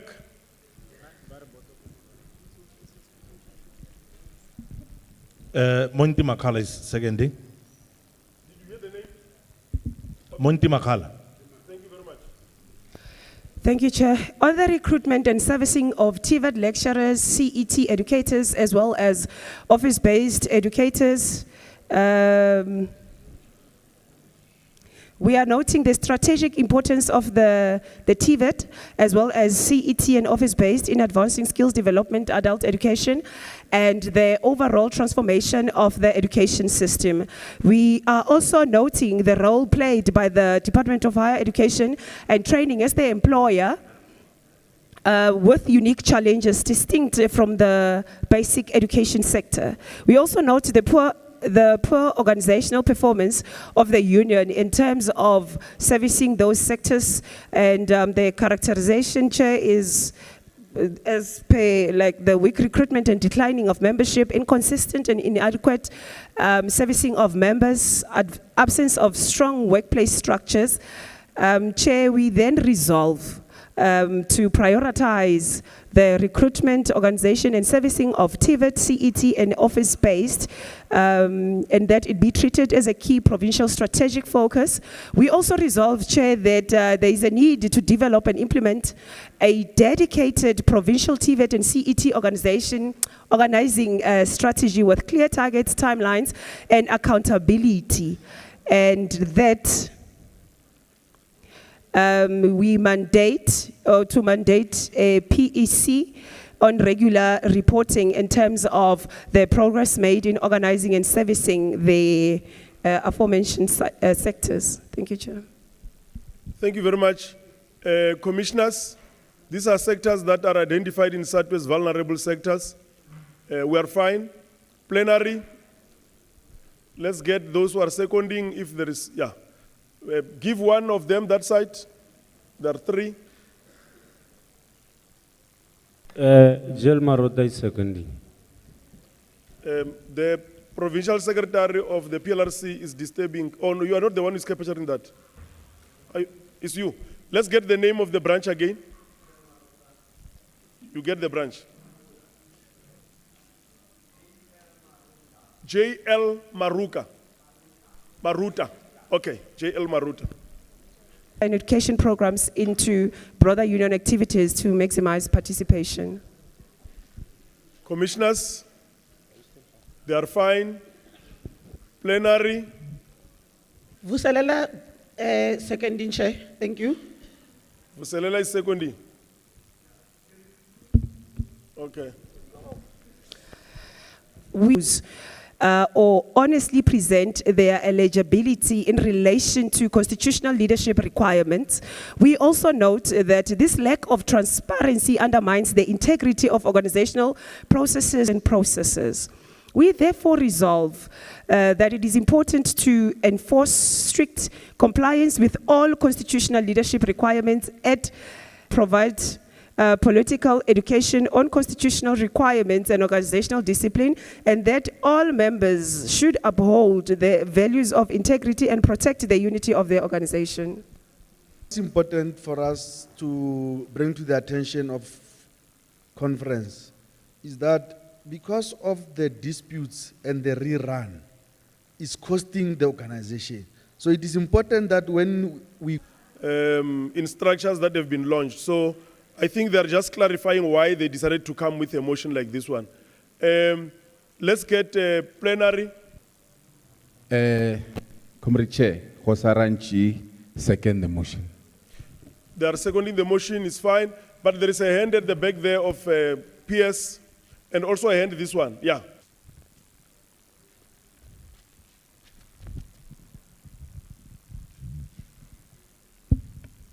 Thank you, Chair. I just want to check on clarity. Thank you. Okay, let me just give this explanation. When we go for the BTGMs in the province, the provincial office issues a list of all members per site. They go to the region, and we also explain that those lists must be taken to branches, and branches will take them to sites. Because you will find that there is a member of SADTU in a particular site who came through transfer, but with such adjustment to take place. So that by the time a conference sits, the branch secretary should be knowing, out of the people who are going to be attending the BTGM, which ones are in good standing and which one are, just, paid up members. And then when they arrive there, the credential list will indicate the members from a particular site who are paid up members. So that you don't have a problem where somebody just come in and the person is seated in a meeting, the person gets to be elected, and then you are not even sure whether the member is a member of SADTU or not. So sometimes the problem was from the side of the region where they have not, sort of disseminated that information that comes from the provincial office that wanted that verification to take place prior to the sitting of the BTGMs. So if we do it that way throughout, we will not have a problem at the level of the BTGMs. Yes. You want to come in? Okay.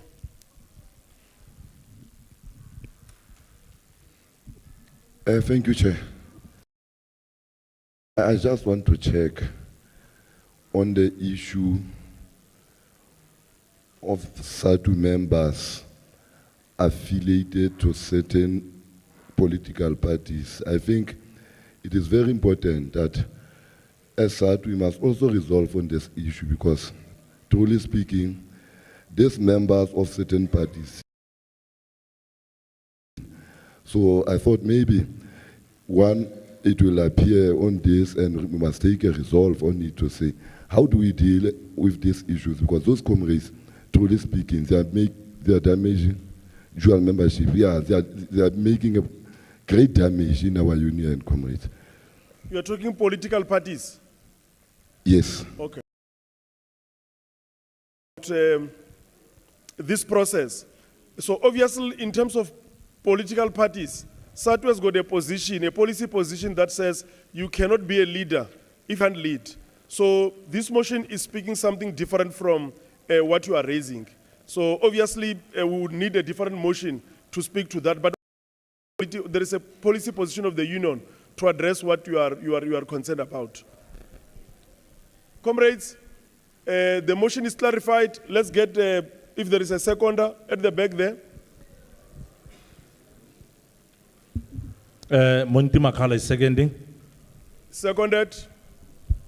Thank you, Chair. Chair, on verifying leaders in good standing at various leadership levels, and that these leaders had confirmed during elective meetings that they are in good standing.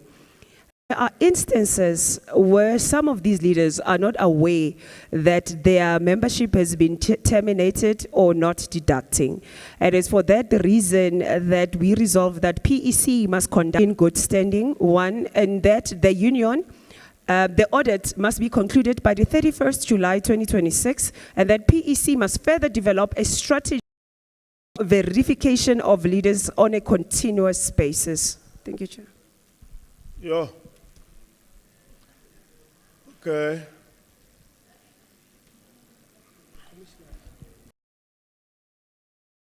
When they have joined. Okay. Let's there is a board there and a board here.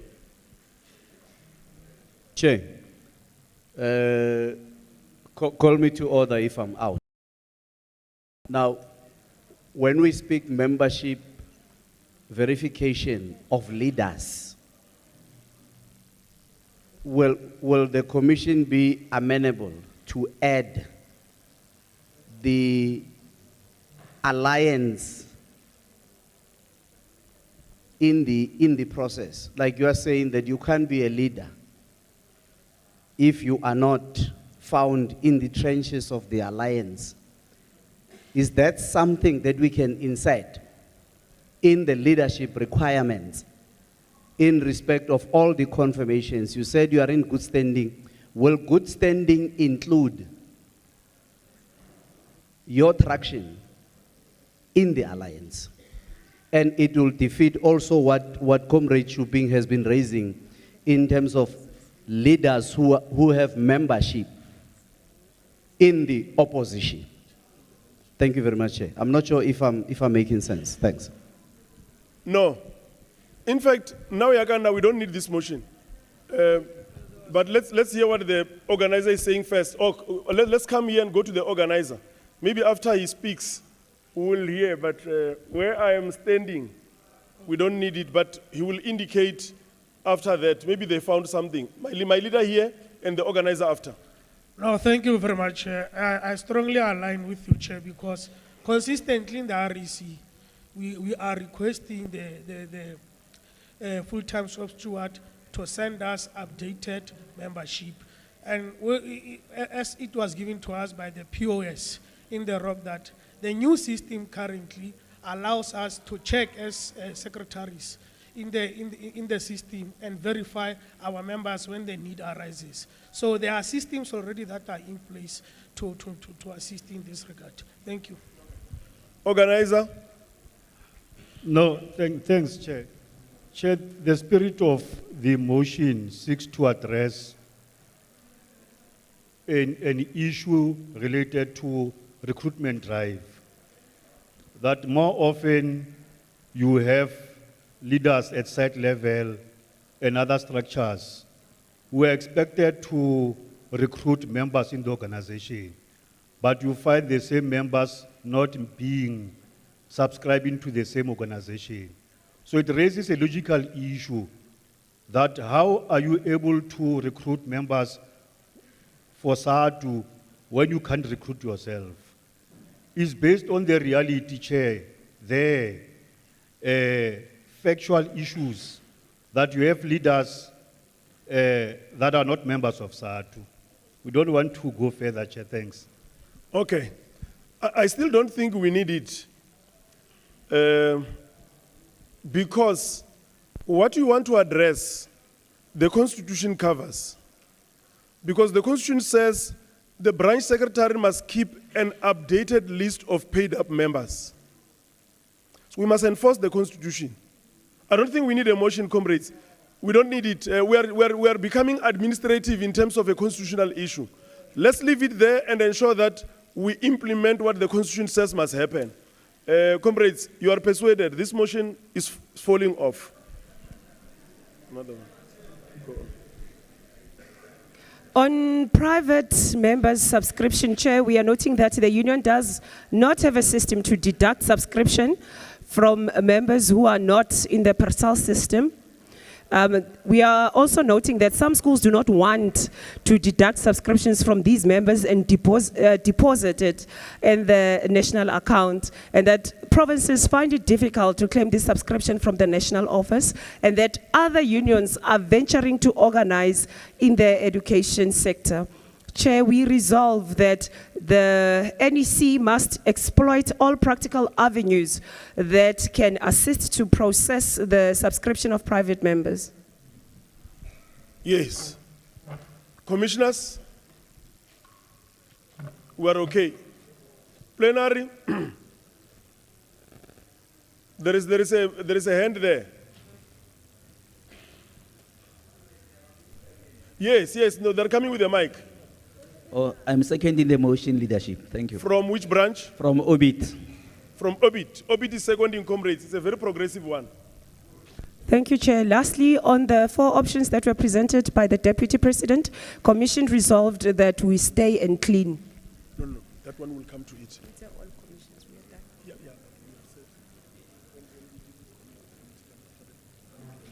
Yeah.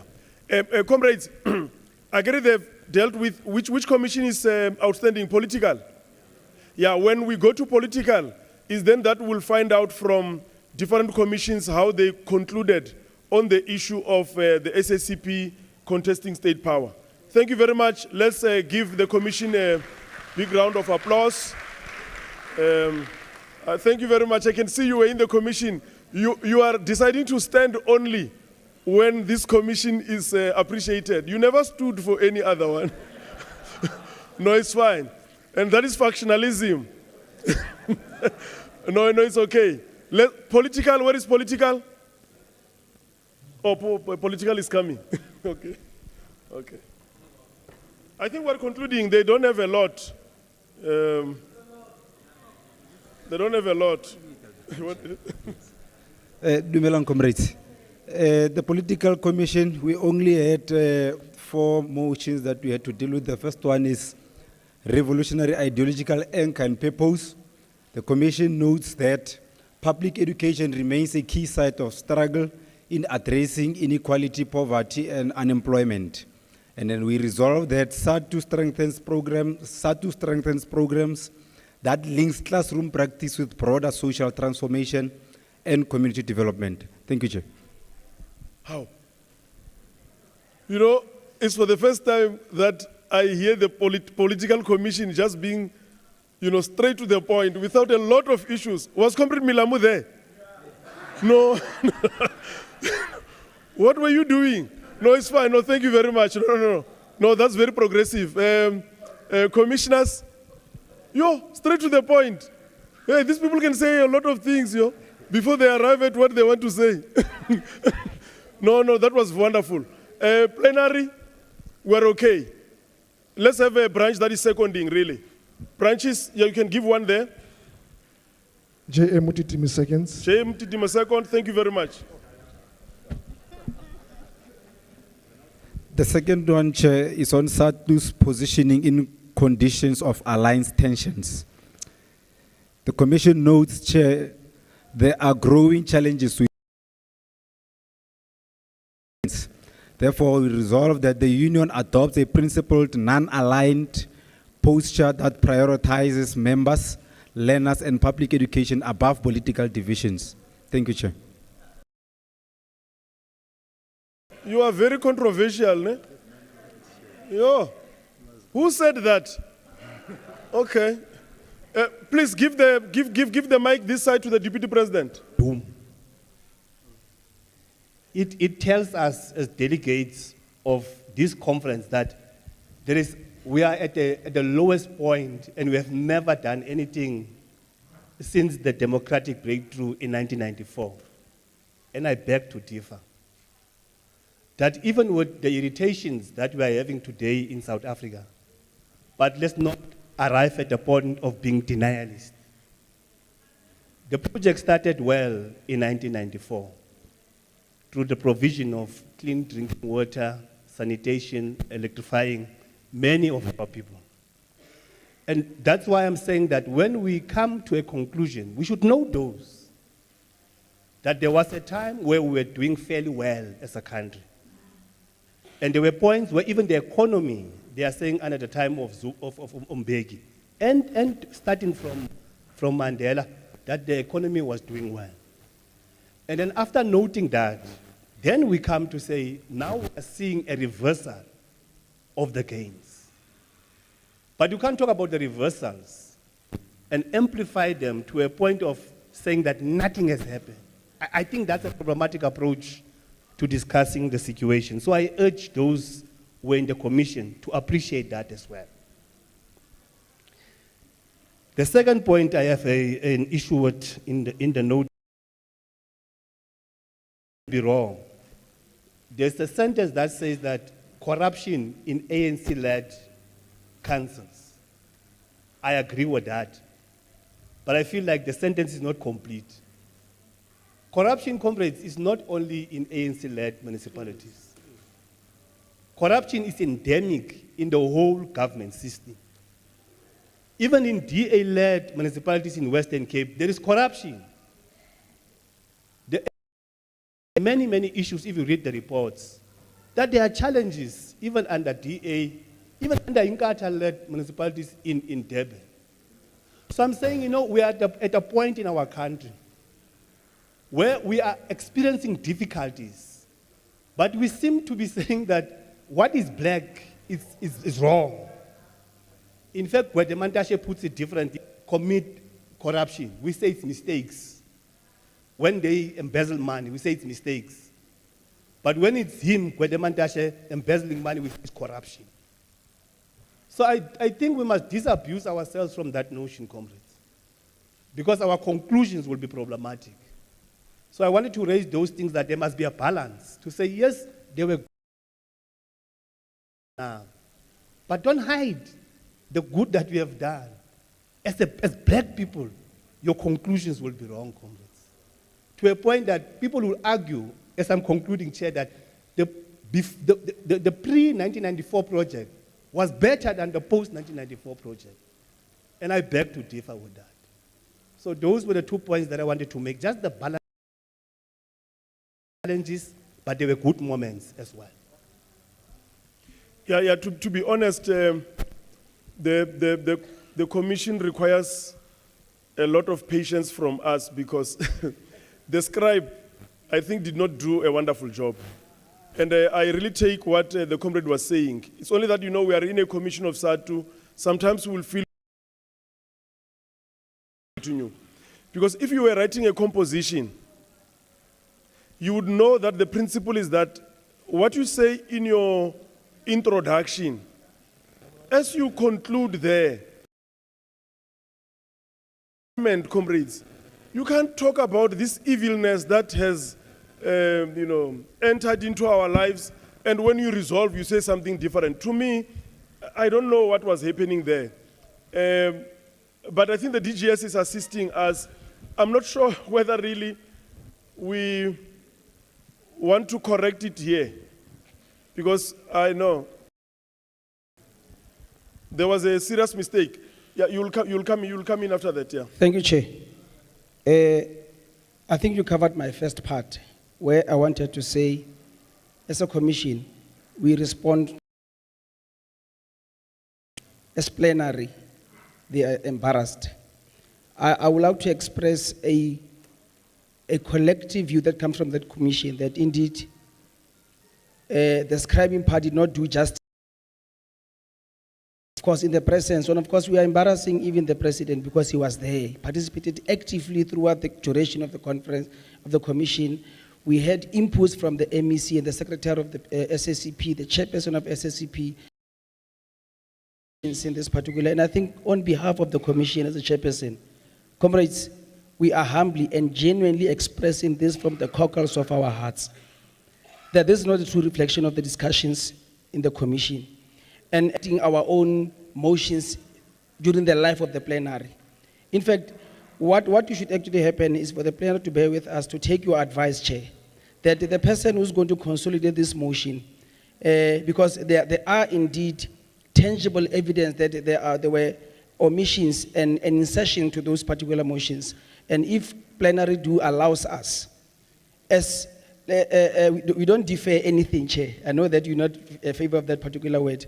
We allow this commission, even if after the life of this, to go back to those proper submissions as either consolidate, if so plenary allows us to do that. Thank you, Chair. Okay, let's get the hand here, but there is an order there at the back.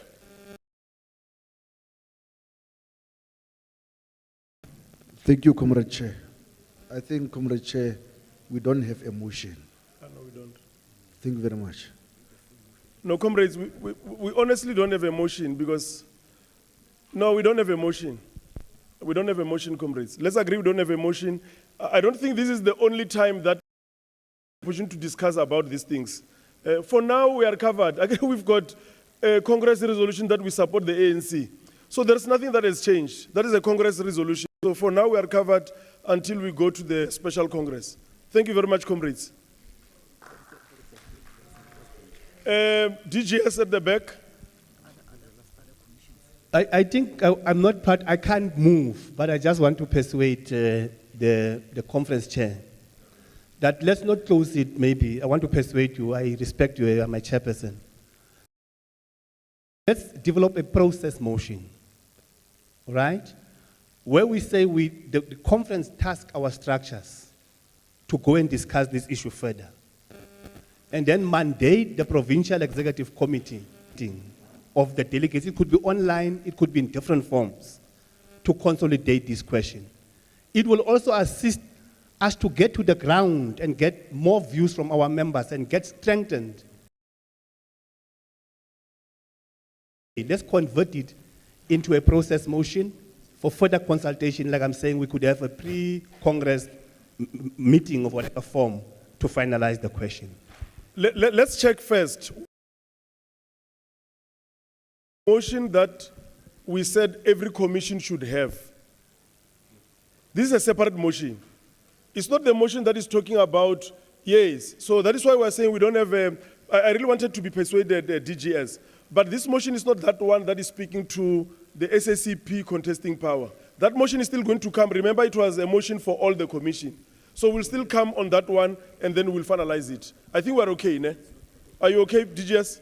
Oh, thank you very much. So we don't have a motion now, but when we come to that one of the state power, then, yeah, debated by, yeah, all commissions will then present. Yes. Yeah, yes. The last one, Chair, is on international solidarity, where we are saying the situation in the Middle East. We noted the ongoing conflict and instability in the Middle East, particularly impact on civilians, workers, women, and children. The continued humanitarian crisis in affected areas, the role of global imperialism, occupation, and geopolitical interests in perpetuating conflict and undermining peace efforts, the historical commitment and progressive movement and trade unions to international solidarity, justice, and human rights. The Commission resolved that SADTU to reaffirm its unwavering commitment to international solidarity in immediate ceasefire and protection of all civilians and conflict zones, to support the rights of all people in the Middle East to self-determination, freedom, and dignity, to intensify political education within the organization on international issues, including the historical and political context of the Middle East, allied organizations, federations, and progressive formations to mobilize support for humanitarian relief and peace initiatives, to encourage members to participate in peaceful campaigns, advocacy programs, and solidarity actions in support of affected communities. COSATU to engage with broader labor federations for peaceful resolutions and justice. COSATU to issue public statements and programs that promote peace, anti-imperialism, and international solidarity. The union structures at all levels to integrate international solidarity programs into their annual plans. Thank you, Chair. This is an international solidarity meeting, motion. Very clear. Let's hear what the commissioners are saying. The commissioners are happy. Let's get what plenary is saying in terms of seconding or inputting. There is a hand that's.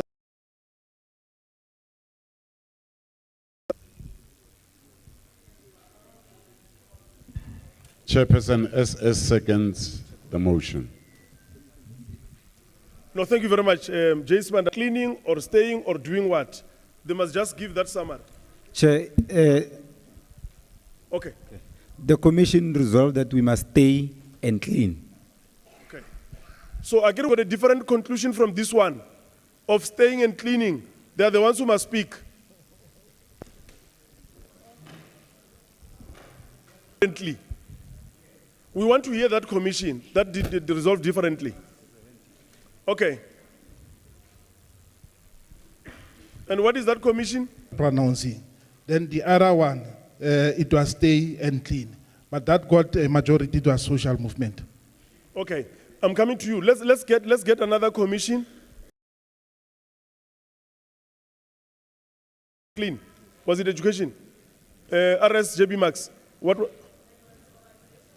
You said stay and clean also. Okay. So we're having how many commissions? 4, 3. They also chose stay and clean.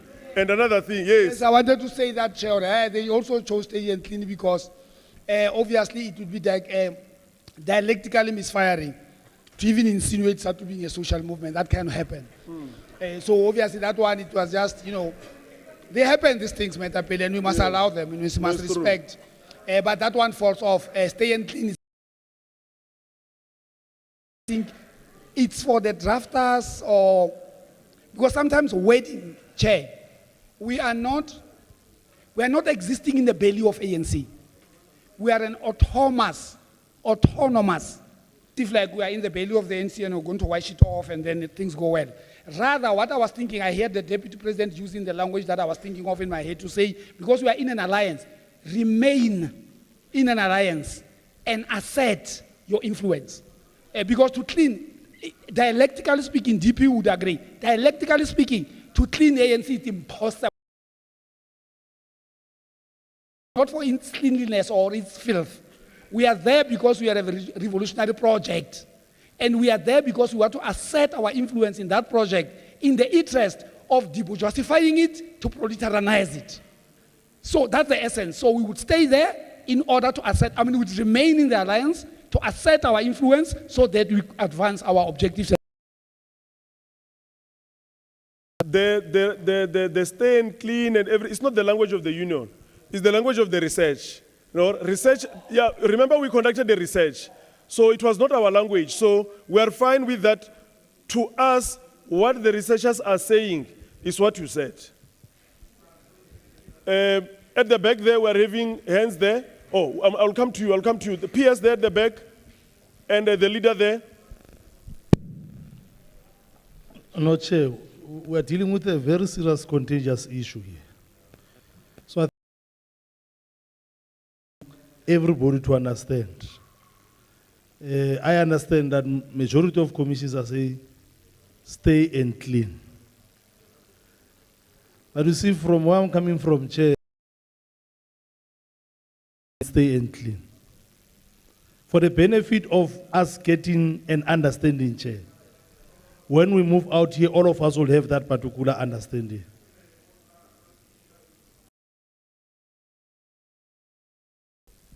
Okay. The stay and clean, it's meaning staying in the alliance and do what the comrade is saying to assert our influence within the alliance. It is the alliance broad LPS. Are you okay? Good. Let's get it here. Yeah, we are also going to come. Yeah. No, Chair, I'm covered because I wanted to protect that in them, but we're fine. Thank you. Okay, no, it's fine. Chair, JB Max. No, thank you. You must say it to plenary. No, okay, to plenary. Okay. Comrade Melamu explained it now, but in his utterances, he has answered what the provincial secretary seems to want to understand. Okay, no, it's fine. Let's give an applause to the political commission, the one that just left here. No, thank you very much. Comrades, what are you going to? This 1 minute. Okay. No, thank you very much, comrades. Let us take this opportunity to thank all of you. We are now at 12 o'clock. Thank you very much, Chair. I want the entire outgoing PWC to come and sit in front here. While we are singing, because I will not continue if they are not here, all 7 of them.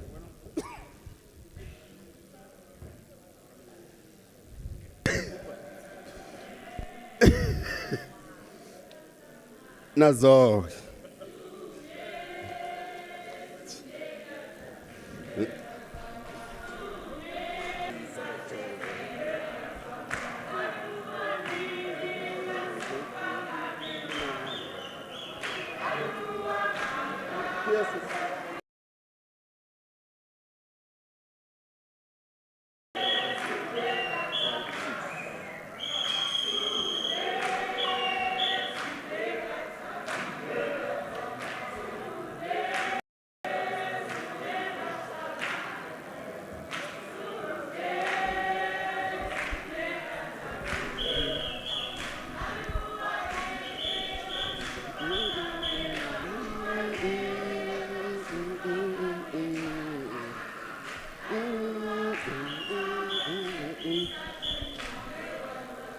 Thank you very much, comrades.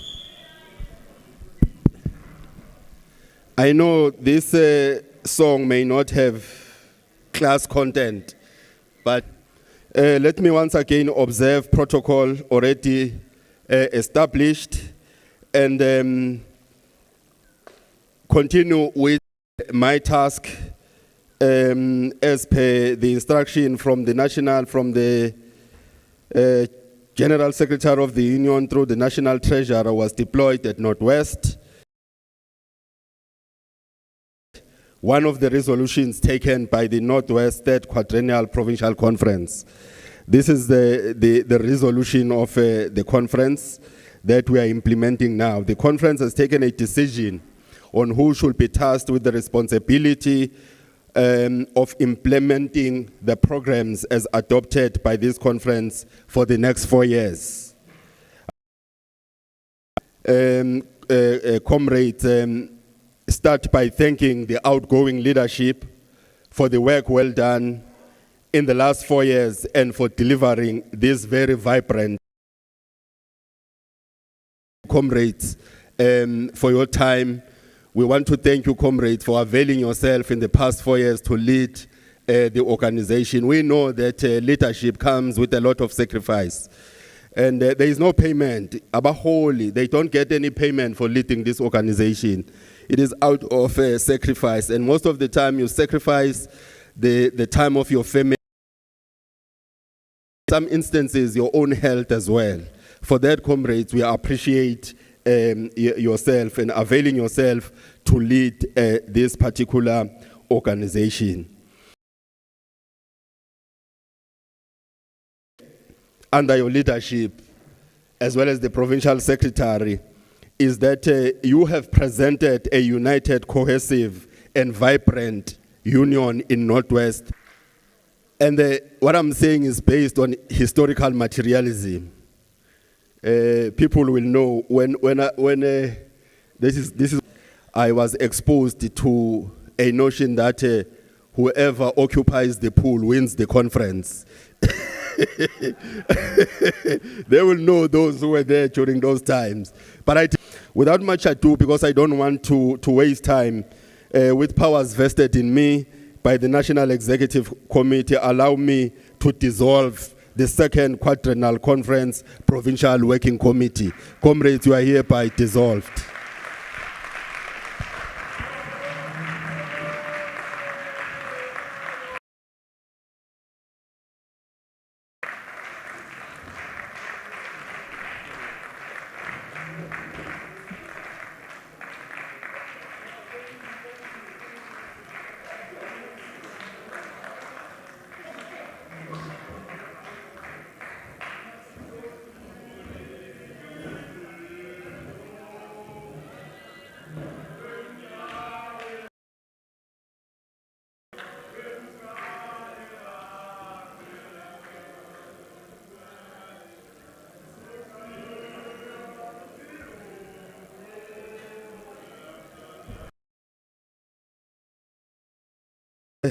Comrades, we are now presenting to you the PWC for the next 4 years as elected by the 3rd Quadrennial Conference of the Northwest.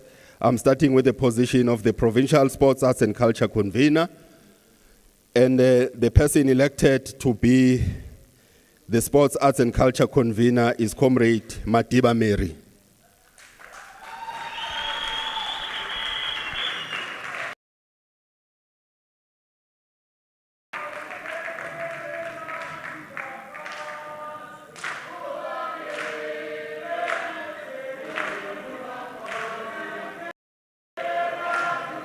Oh, Yakolis, Treasurer, VP, TGS, VP, Sports, TGS, School, TGS,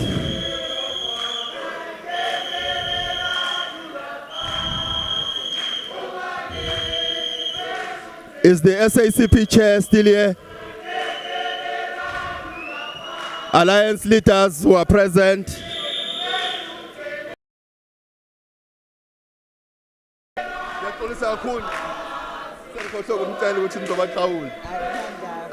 Apologies. Apologies, leadership.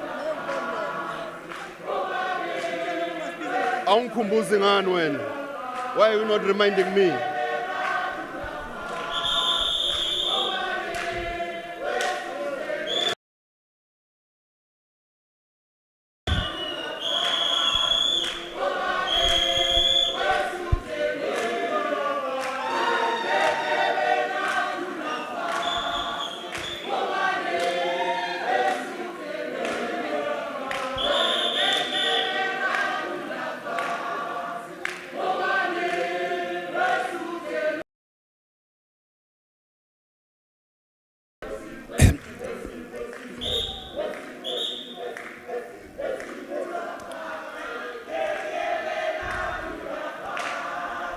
Amanda.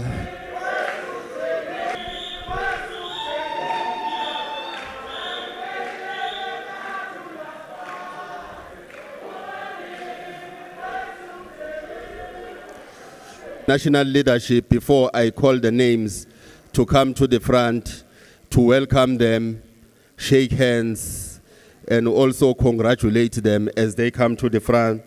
It is my apology. It's because I'm trying to not to waste time. Another thing that I want to say, comrade, a directive or the line of the union, but it's not the responsibility of the region from which all do it and show unity that we support. This is our leader elected by ourselves. Amanda. Now for the provincial education convener,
Amandla.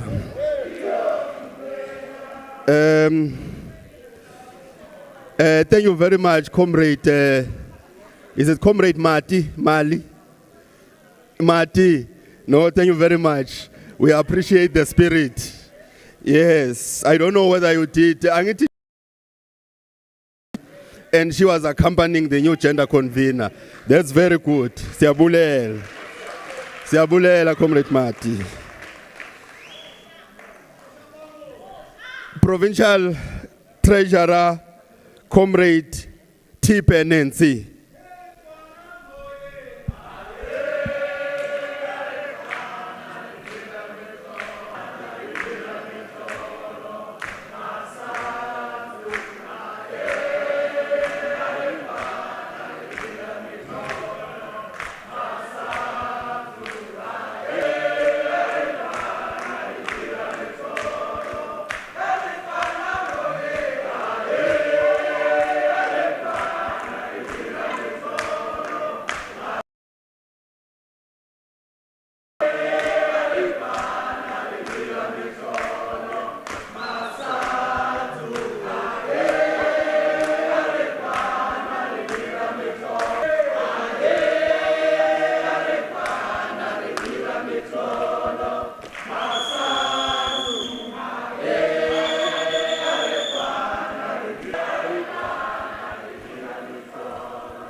Thank you, comrades. For the position of the Provincial Secretary,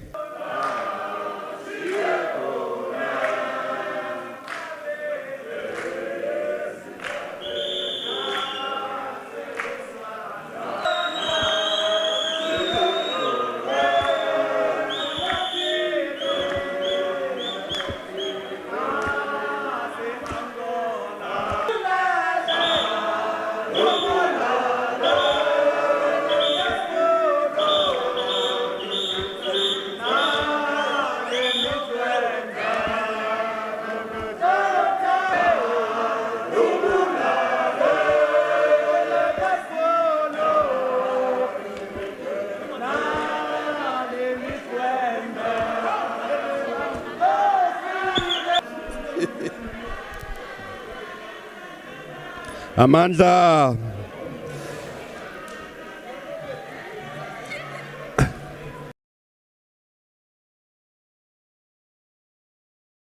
Deputy Chairperson, for the position of the Deputy Provincial Chairperson is Comrade Motanta Maropeng.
Thank you very much.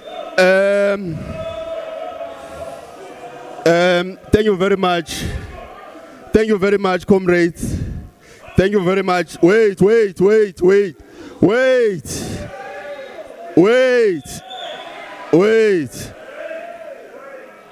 I must do this first. Whether correct or wrong, but sometimes it's very important to have leaders with content. Hence, we appreciate the gesture by Comrade Motsamai as well. To say that it was a democratic process, not a personal matter. And we really appreciate your maturity, my leader. Thank you very much. For the position of the provincial chairperson is Comrade Mainganya Michael or Mike. Tagalan.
Makerela, Ova New York,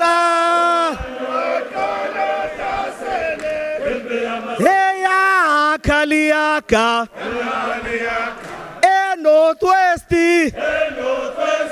Ova New York, Tala Itasele, Ya Kaliaka, O Paranda, Ova New York, Eya Kaliaka, Rose Lituku, Ova New York, Tala Itasele, Eya Kaliaka, Zulu boy, Ova New York, Tala Itasele, Eya Kaliaka, Emadala, Ova New York, Tala Itasele, Ya Kaliaka, Motanti Mekwa, Ova New York, Tio. Leadership Dumela, leadership Dumela, leadership Dumela, Dumela, Hero Dumela, leadership Dumela, leadership Dumela, leadership Dumela, Dumela, Hero. Leadership Dumela, leadership Dumela, leadership Dumela, Dumela. Congratulations. Simon Dumela, Deputy Chair Dumela. Hey, arrest. Leadership.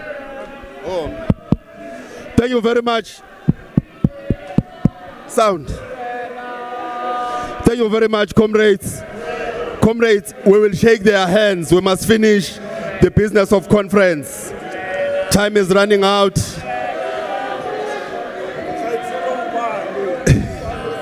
Yeah, I know we are celebrating. I also do not want to spoil the celebratory mode. But we must continue with business of conference.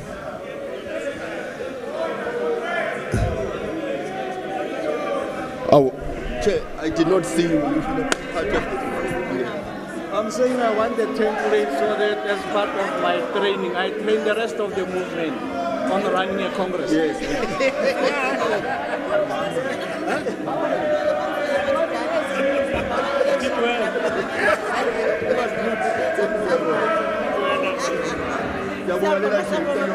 Thank you. Thank you. Thank you very much, comrades.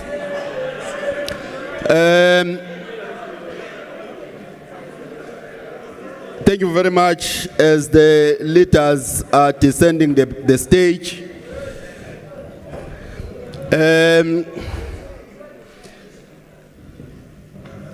Comrades, I think I must then, without waste of time, confirm that the leadership collective in front of you satisfies the leadership requirements in terms of the 50-50 policy of the union.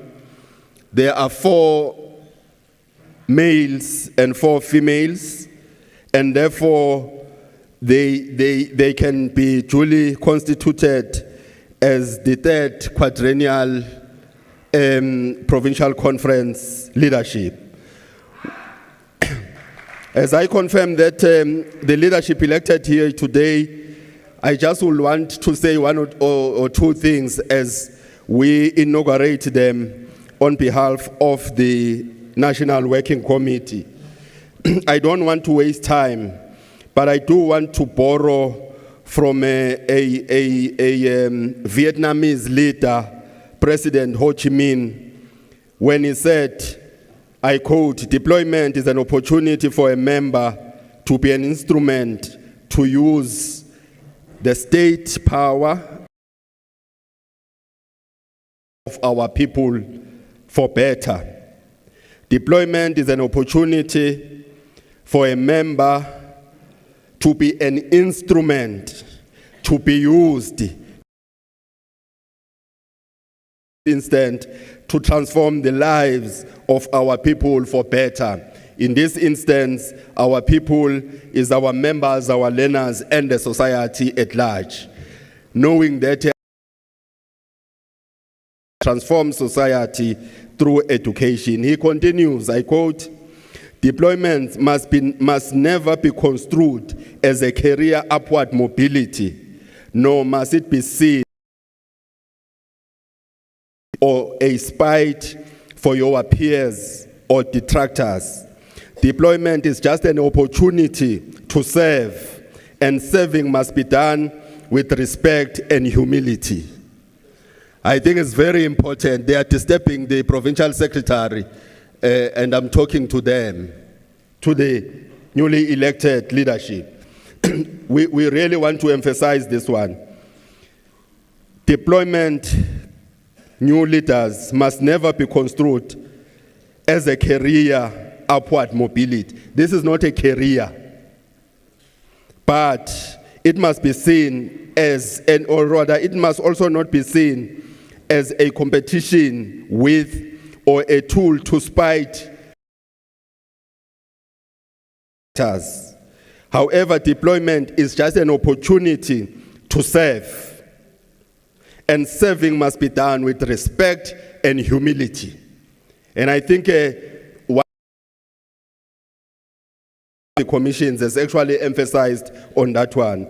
So we therefore want to say to this leadership, comrades, in the next 4 years, please lead us, and lead us with respect and humility.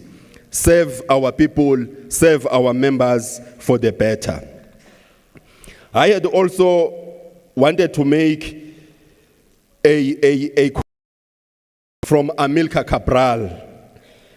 Amilcar Cabral says, I quote, "In essence, and the basic principle of unity lies in the difference between must be the same. It does not mean that the leadership here must think the same. It does not mean that the leadership here must have competencies and skills that are the same. They must be different and remain different. Build the organization and then be able to move the organization forward." I will not go to another quotation because he also makes reference of a soccer team here day. So in the leadership, each one can preserve his personality, his ideas, his religion, his personal problems, even the little of his lifestyle. But they must all obey one thing. They must act together to score goals against any opponent with whom they are playing. In this instance, the opponent is our employer, as well as the class enemy. They have to form unity. And if they do not do this, they will fail as a team.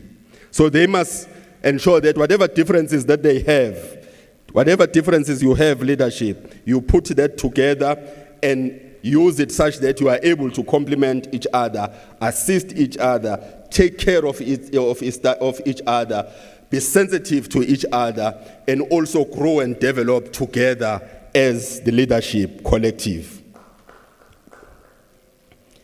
In this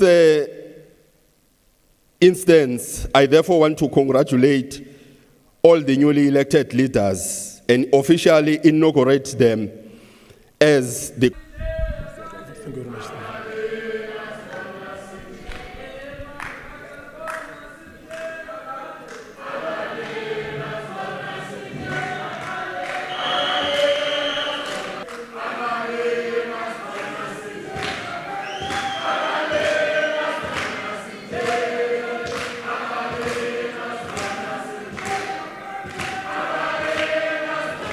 Mandla,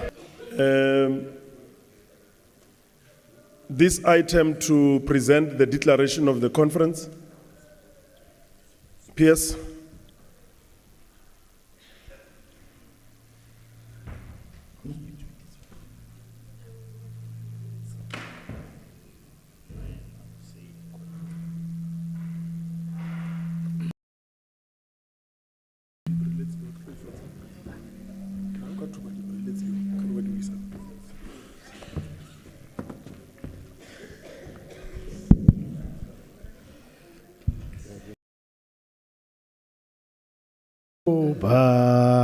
Bisandla sa Oliver Tambo, Bisandla sa Oliver Tambo, Bisandla sa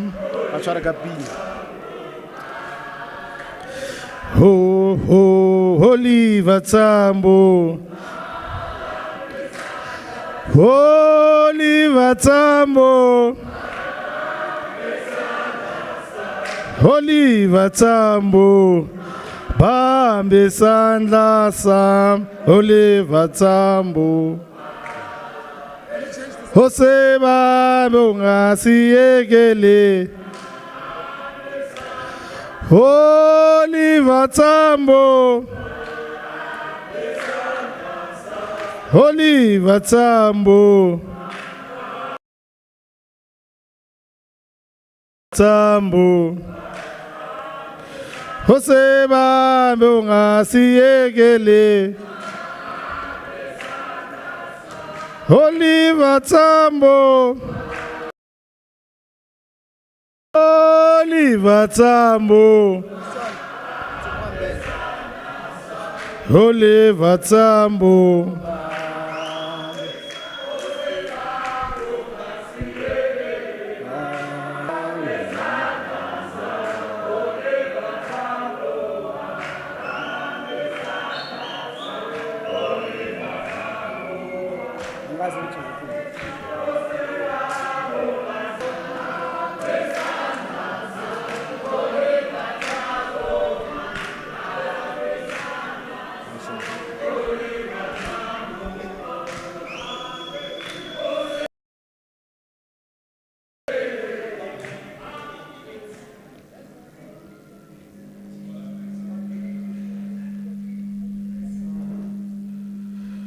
Thank you very much, comrades. We are hereby presenting,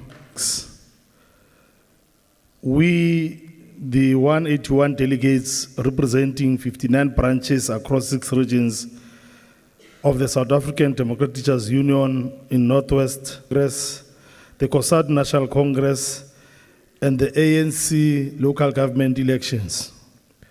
Hereby convening in the wake of the challenge, we commit ourselves to advancing the theme mobilizing the consciousness and uniting revolutionary professionals in strengthening foundational learning and functional skills to advance inclusive and sustainability will guide the implementation and regular evaluation of its impact.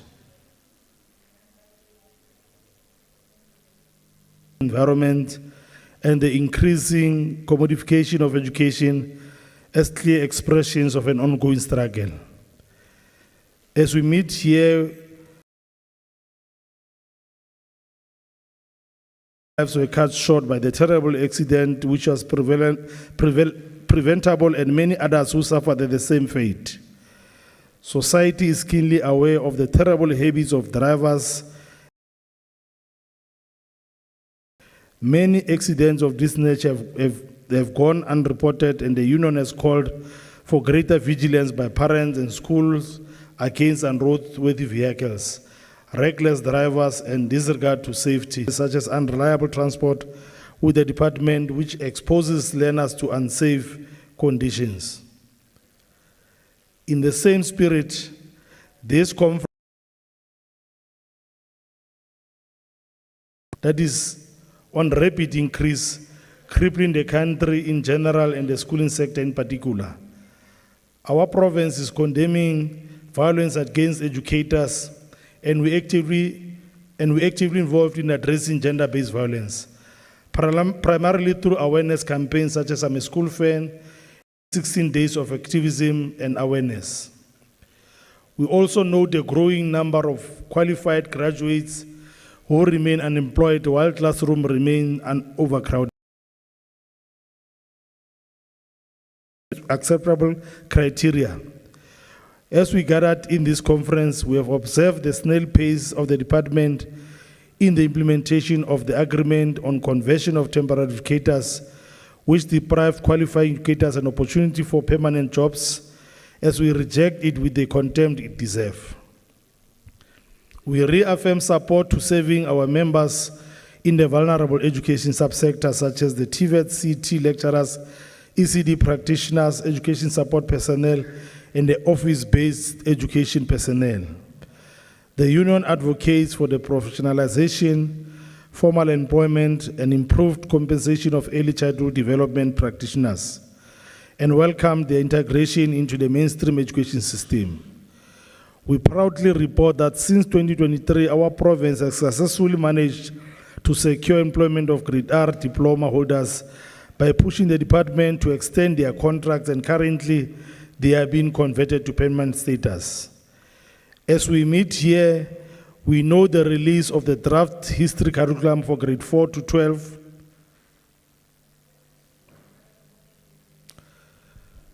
As we meet here, we know the release of the draft history curriculum for grade 4 to 12 for the public comments as a progressive and timely intervention in strengthening the education system. The union has long advocated for the colonization of education and the history of curriculum.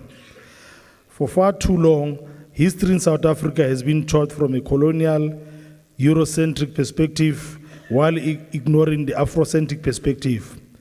We hope the draft history curriculum is a step towards addressing these imbalances. The conference salutes the findings emanating from the review and reaffirm continuous and repurposing of Funza Lushaka Bazari program rather than discontinuation. We proudly announce that the province continues to grow despite the sabotage from the inactive membership, either deceased, cancellation, retirement, leave without pay, termination contract. Between the period 2022 and 2025, the province grew by 17.87%. We say no to exorbitant GEMS increase because GEMS has abandoned its mandate to provide affordable, solitary-based healthcare, especially for lower and middle-income servants. We reaffirm our support to a progressive journal of SADTU, a South African Democratic Teachers Union, SADTU, which has been officially accredited by the Department of Higher Education and Training, indexing under Director of Open Access Journals. As delegates to this third quadrennial province, we reaffirm the support to SADTU student chapter as a recruitment wheel for young emerging educators in the institutions of higher learning. We will also continue support and full participate in progressive initiatives by the union, such as SADTU Television in the social media space, SADTU Sako, and I'm a School Fan campaign. The conference also meets as we face tough economic conditions for the country and its people. The cost of living is rapidly rising and many simply cannot guarantee a proper meal for their families. We call on for the building of strong fronts to defend the colonized quality public education and intensify resistance against austerity measures and the erosion of the sector. We reaffirm active support and participation in the Go Public Fund Education, a campaign of global initiative launched by the Education International to address funding crisis in public education. The union uses this campaign to fight against budget cuts, neoliberal policies, and austerity measures that have led to the overcrowded classrooms, deteriorating infrastructure, and increased teacher burnout. We stand on the threshold of the most challenging period within the South African Communist Party, resolved to contest the upcoming local government elections independently. We reiterate that amid alliance dynamics, the union must not be forced to choose sides, rather must be able to influence policy directions under any coalition arrangement, while safeguarding its autonomy and progressive ideological posture. The conference emphasized that the union does not engage the national democratic revolution as a theoretical concept, but as a lived reality reflected in the daily conditions of South Africa's public schooling system. The conference meets in the month when we commemorate the cowardly murder of Chris Hani, who was very much disciplined, a loyal and dedicated cadre of the movement, whose life was cut short when he still has so much to give to this country. As delegates to the third Quadrennial Provincial Conference, we remain committed to internationalism and we support the struggle for national self-determination and multilateral approach to the arrangement of global issues. The conference noted with grave concern that this rupture in the geopolitics where nations are subjugated to their will. We reiterate our solidarity with the people of Palestine and support the isolation of businesses in the UN and independence of Western Sahara. We support the call by Cuba for the return of the Guantanamo Bay and the lifting of the USA, as well as the restriction of South Africa for participating in the upcoming 2026 G20 summit and the G7 summit. We also condemn the US and the Israel attack on Iran and the UN qualitative, free of apartheid legacy, which is the just expression of the will of the people as enshrined in the constitution of the country. So that if there is none, we are then able to allow the peers to move for the adoption of the declaration, and then we know that we are fine. Was it very clear very much? May we get any seconder? Let's get those. Where are those microphones?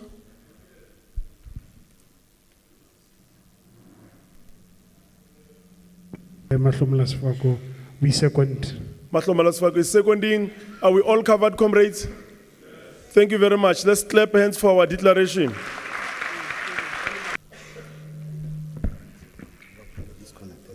No, thank you very much, Chair. Just one announcement, comrades. After closure here, a lunch will be served.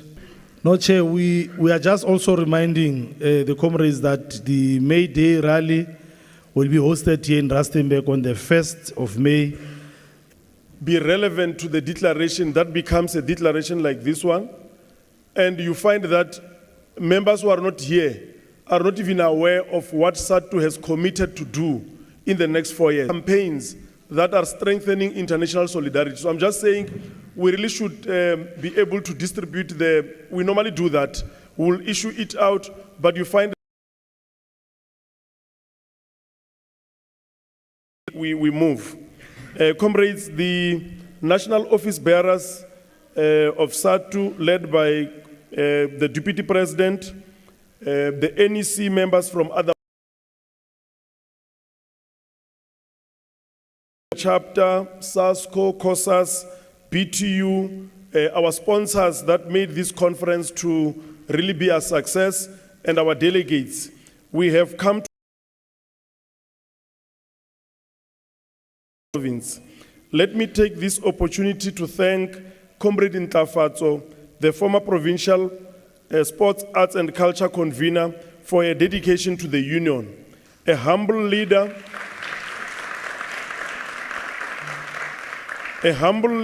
of SADTU who has never allowed the leadership position to change her character. She served this union with distinctions for years, from TJ Madlala region up to the provincial level. I'm certain that Comrade Ntlafatso will remain committed to the unity and cohesion of this union and continue to contribute to its growth even when she's no longer occupying a leadership position.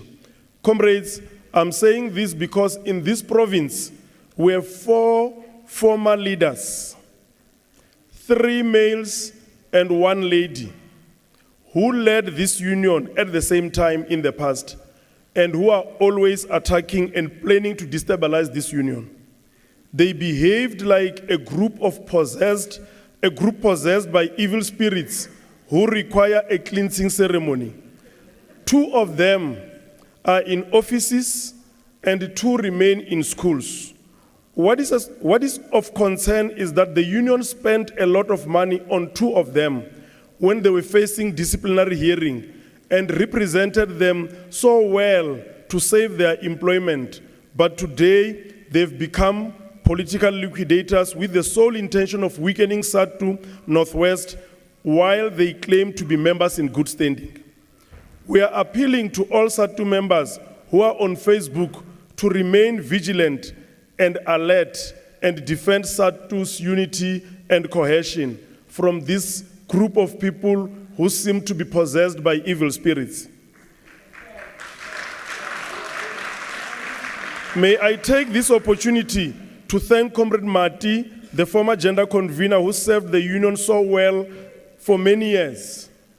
I would miss every time when she gets an opportunity to come and address something, she will call Chair, every time. You see Chair, and then I will be looking at her because every time she will be calling, me with the position of the union. She was a leader in Zulu Boy Moloto region and elected as a gender convener of SADTU in the Northwest Province until she decided to opt for pension end of March in 2026.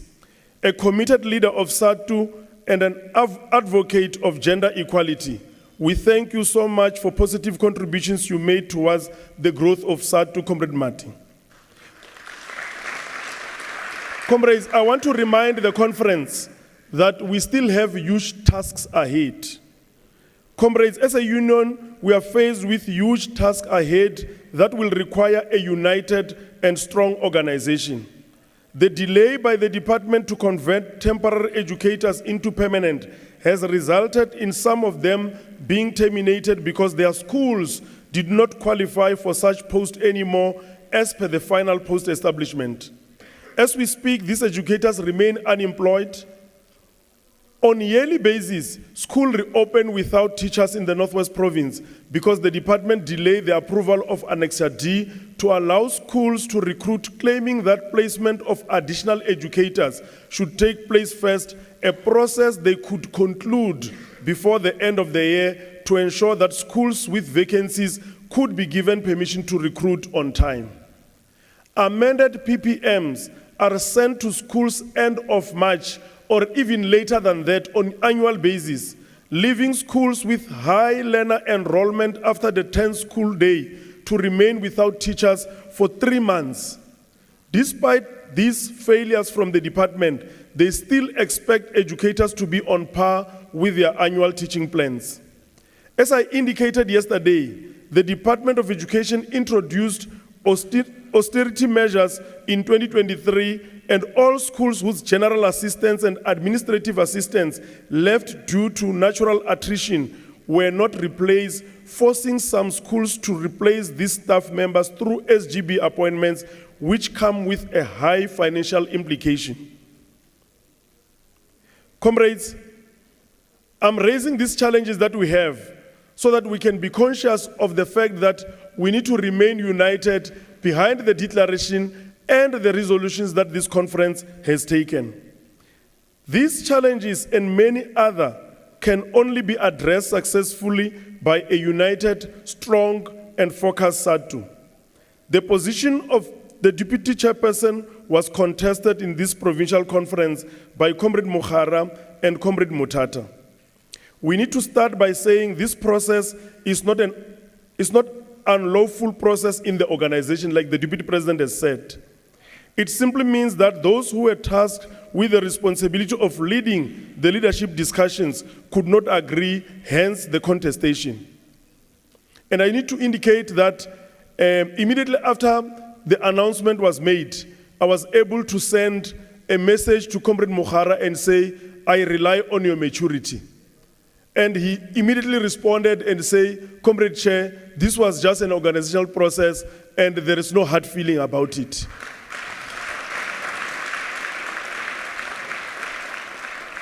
May we all, as disciplined members of SADTU, accept that the results of an election is a decision on the union that should be respected. This simply means that those who supported Comrade Mokhara did not lose, and those who supported Comrade Mutata did not win. The union is the winner, and all of us should rally behind the elected leadership. I want to emphasize this statement. The challenge we face ahead required a united, strong SADTU whose focus is on membership service. Comrades, it is clear that even from some regions, there was no consensus when it comes to the position. These disagreements cannot be transferred to our regions, comrades. I have seen some people being punished in the past in their regional conferences for having had a different view at the provincial conference. People live here and they say, when we go back, so and so, he's not coming back. Simply because of what transpired in a provincial conference. That cannot be organizational, comrades. PEC members who were leading this discussion are requested not to transfer what transpired here to the provincial executive committee. A hona dilo tsa di realignment, or now because we agreed at the provincial conference, when we go to the PEC, when there is an issue on the table, comrades will raise up their hands in line with what happened here. We will discuss the issue that is on the table, and as a union agree or disagree, or discuss until we agree. Rather than us going to the provincial executive committee and you want to transfer what happened in the provincial conference to the PEC. However, the fact that this process was not an illegal process, and this is my belief, comrades, I may not share it with all of you. The fact that this process was not an illegal process, it doesn't stop the PEC members who were responsible for engagements on leadership question to learn from the law of reflection. John Maxwell, in his book, The 15 Laws of Invaluable Growth, identifies the law of reflection as one of the 15 laws of invaluable growth. According to him, learning to pause allows growth to catch up with you. While there is nothing wrong in what happened, it does not kill to ask a question, could we have done better? It doesn't kill, comrades. Remember, we are going to be having elections every time. So as we engage, we must also learn from the process. We must say, all right, it is democratic for anyone to contest. And you know that democratic, if we take it literally, it may mean that we can come to a conference where there is 100 people contesting for one position. Because I agree it's democratic. But that is why the leadership is able to discuss until they narrow everything and agree on something. Yes, where they don't agree, they can be able to deal with the issue democratically. But it doesn't kill to ask whether we could have done better, comrades. There are people who say experience is the best teacher. But there are others who say, no, evaluated experience is the best teacher. So that only happens when you reflect on every action that you have taken, and then you will then be able to have a better experience. I've already heard some of the delegates that there are some tensions among some of them as a result of the organizational process that unfolded on the first day of conference. As the chairperson of the province, I cannot leave it to chances and hope that ignoring what I had would bring some sanity at the end. We don't believe in miracles in the union. We address issues head on so that comrades are able to understand that there is nothing to take home and say, you know what, I'm from the provincial conference, I left unhappy, and then you continue with your unhappiness. I have indicated the task that we face and the type of SADTU needed to confront them. It's a SADTU that is united. And I want to explain what I'm saying now by giving you just a story that I've already shared in the past, which the caption of the story was, when little priorities demand too much of us, the big problem. This is a story which made headlines some years ago of 300 whales that suddenly died. Everybody who is seated here would death of these whales was that they were pursuing sardines and they found themselves marooned in a bay. So a sea giant, finally you will realize that, but the whale was not intelligent enough just to be made to finally die by just pursuing a sardine. A gentleman by the name of Frederick Harris, they came to their violent demise by chasing small ends, by prostituting vast waters for insignificant goals, close responsibilities, like the big fish or like the big giant of the sea. These petty little things we have dedicated our lives to will lure us to our violent demise. So we can't be lured to our violent demise like the whales by the small fish. A strong, united SADTU, comrades, that is focused is needed to bring about meaningful change in the Department of Northwest. The challenge we face as a union raised in my previous paragraph should determine our posture, how we relate with the employer. The question we need to answer is, can there be peace between us as an organization and the employer when all the above challenges remain? With the support of the ANC, sums our relationship with the employer in this way, open quote, whereas the interest of workers and former living by selling their labor, receiving for it only part of the wealth they produce, and the latter living by exploiting the labor of the worker from all of us, all levels. There is no way a union can be a sweetheart of the employer. It can't happen. That moving forward, comrades, knowing that we represent the workers who are continuously being exploited by the employer. So our posture should reflect this preamble that I've just gone through. May we commit from site level up to the province that membership service will be the center of our entire life. One scholar puts it in this way, close open quote, As long as power dominates our thinking, we cannot move towards a higher standard of leadership. We must place service at the core. For even though power will always be associated with leadership, legitimate use, service, close quote. So when we say we are in power because we must service. I'm saying this because that I've forgotten even the author of the book, and then I will say this quote, the author is unknown. But I want to just emphasize this thing of power.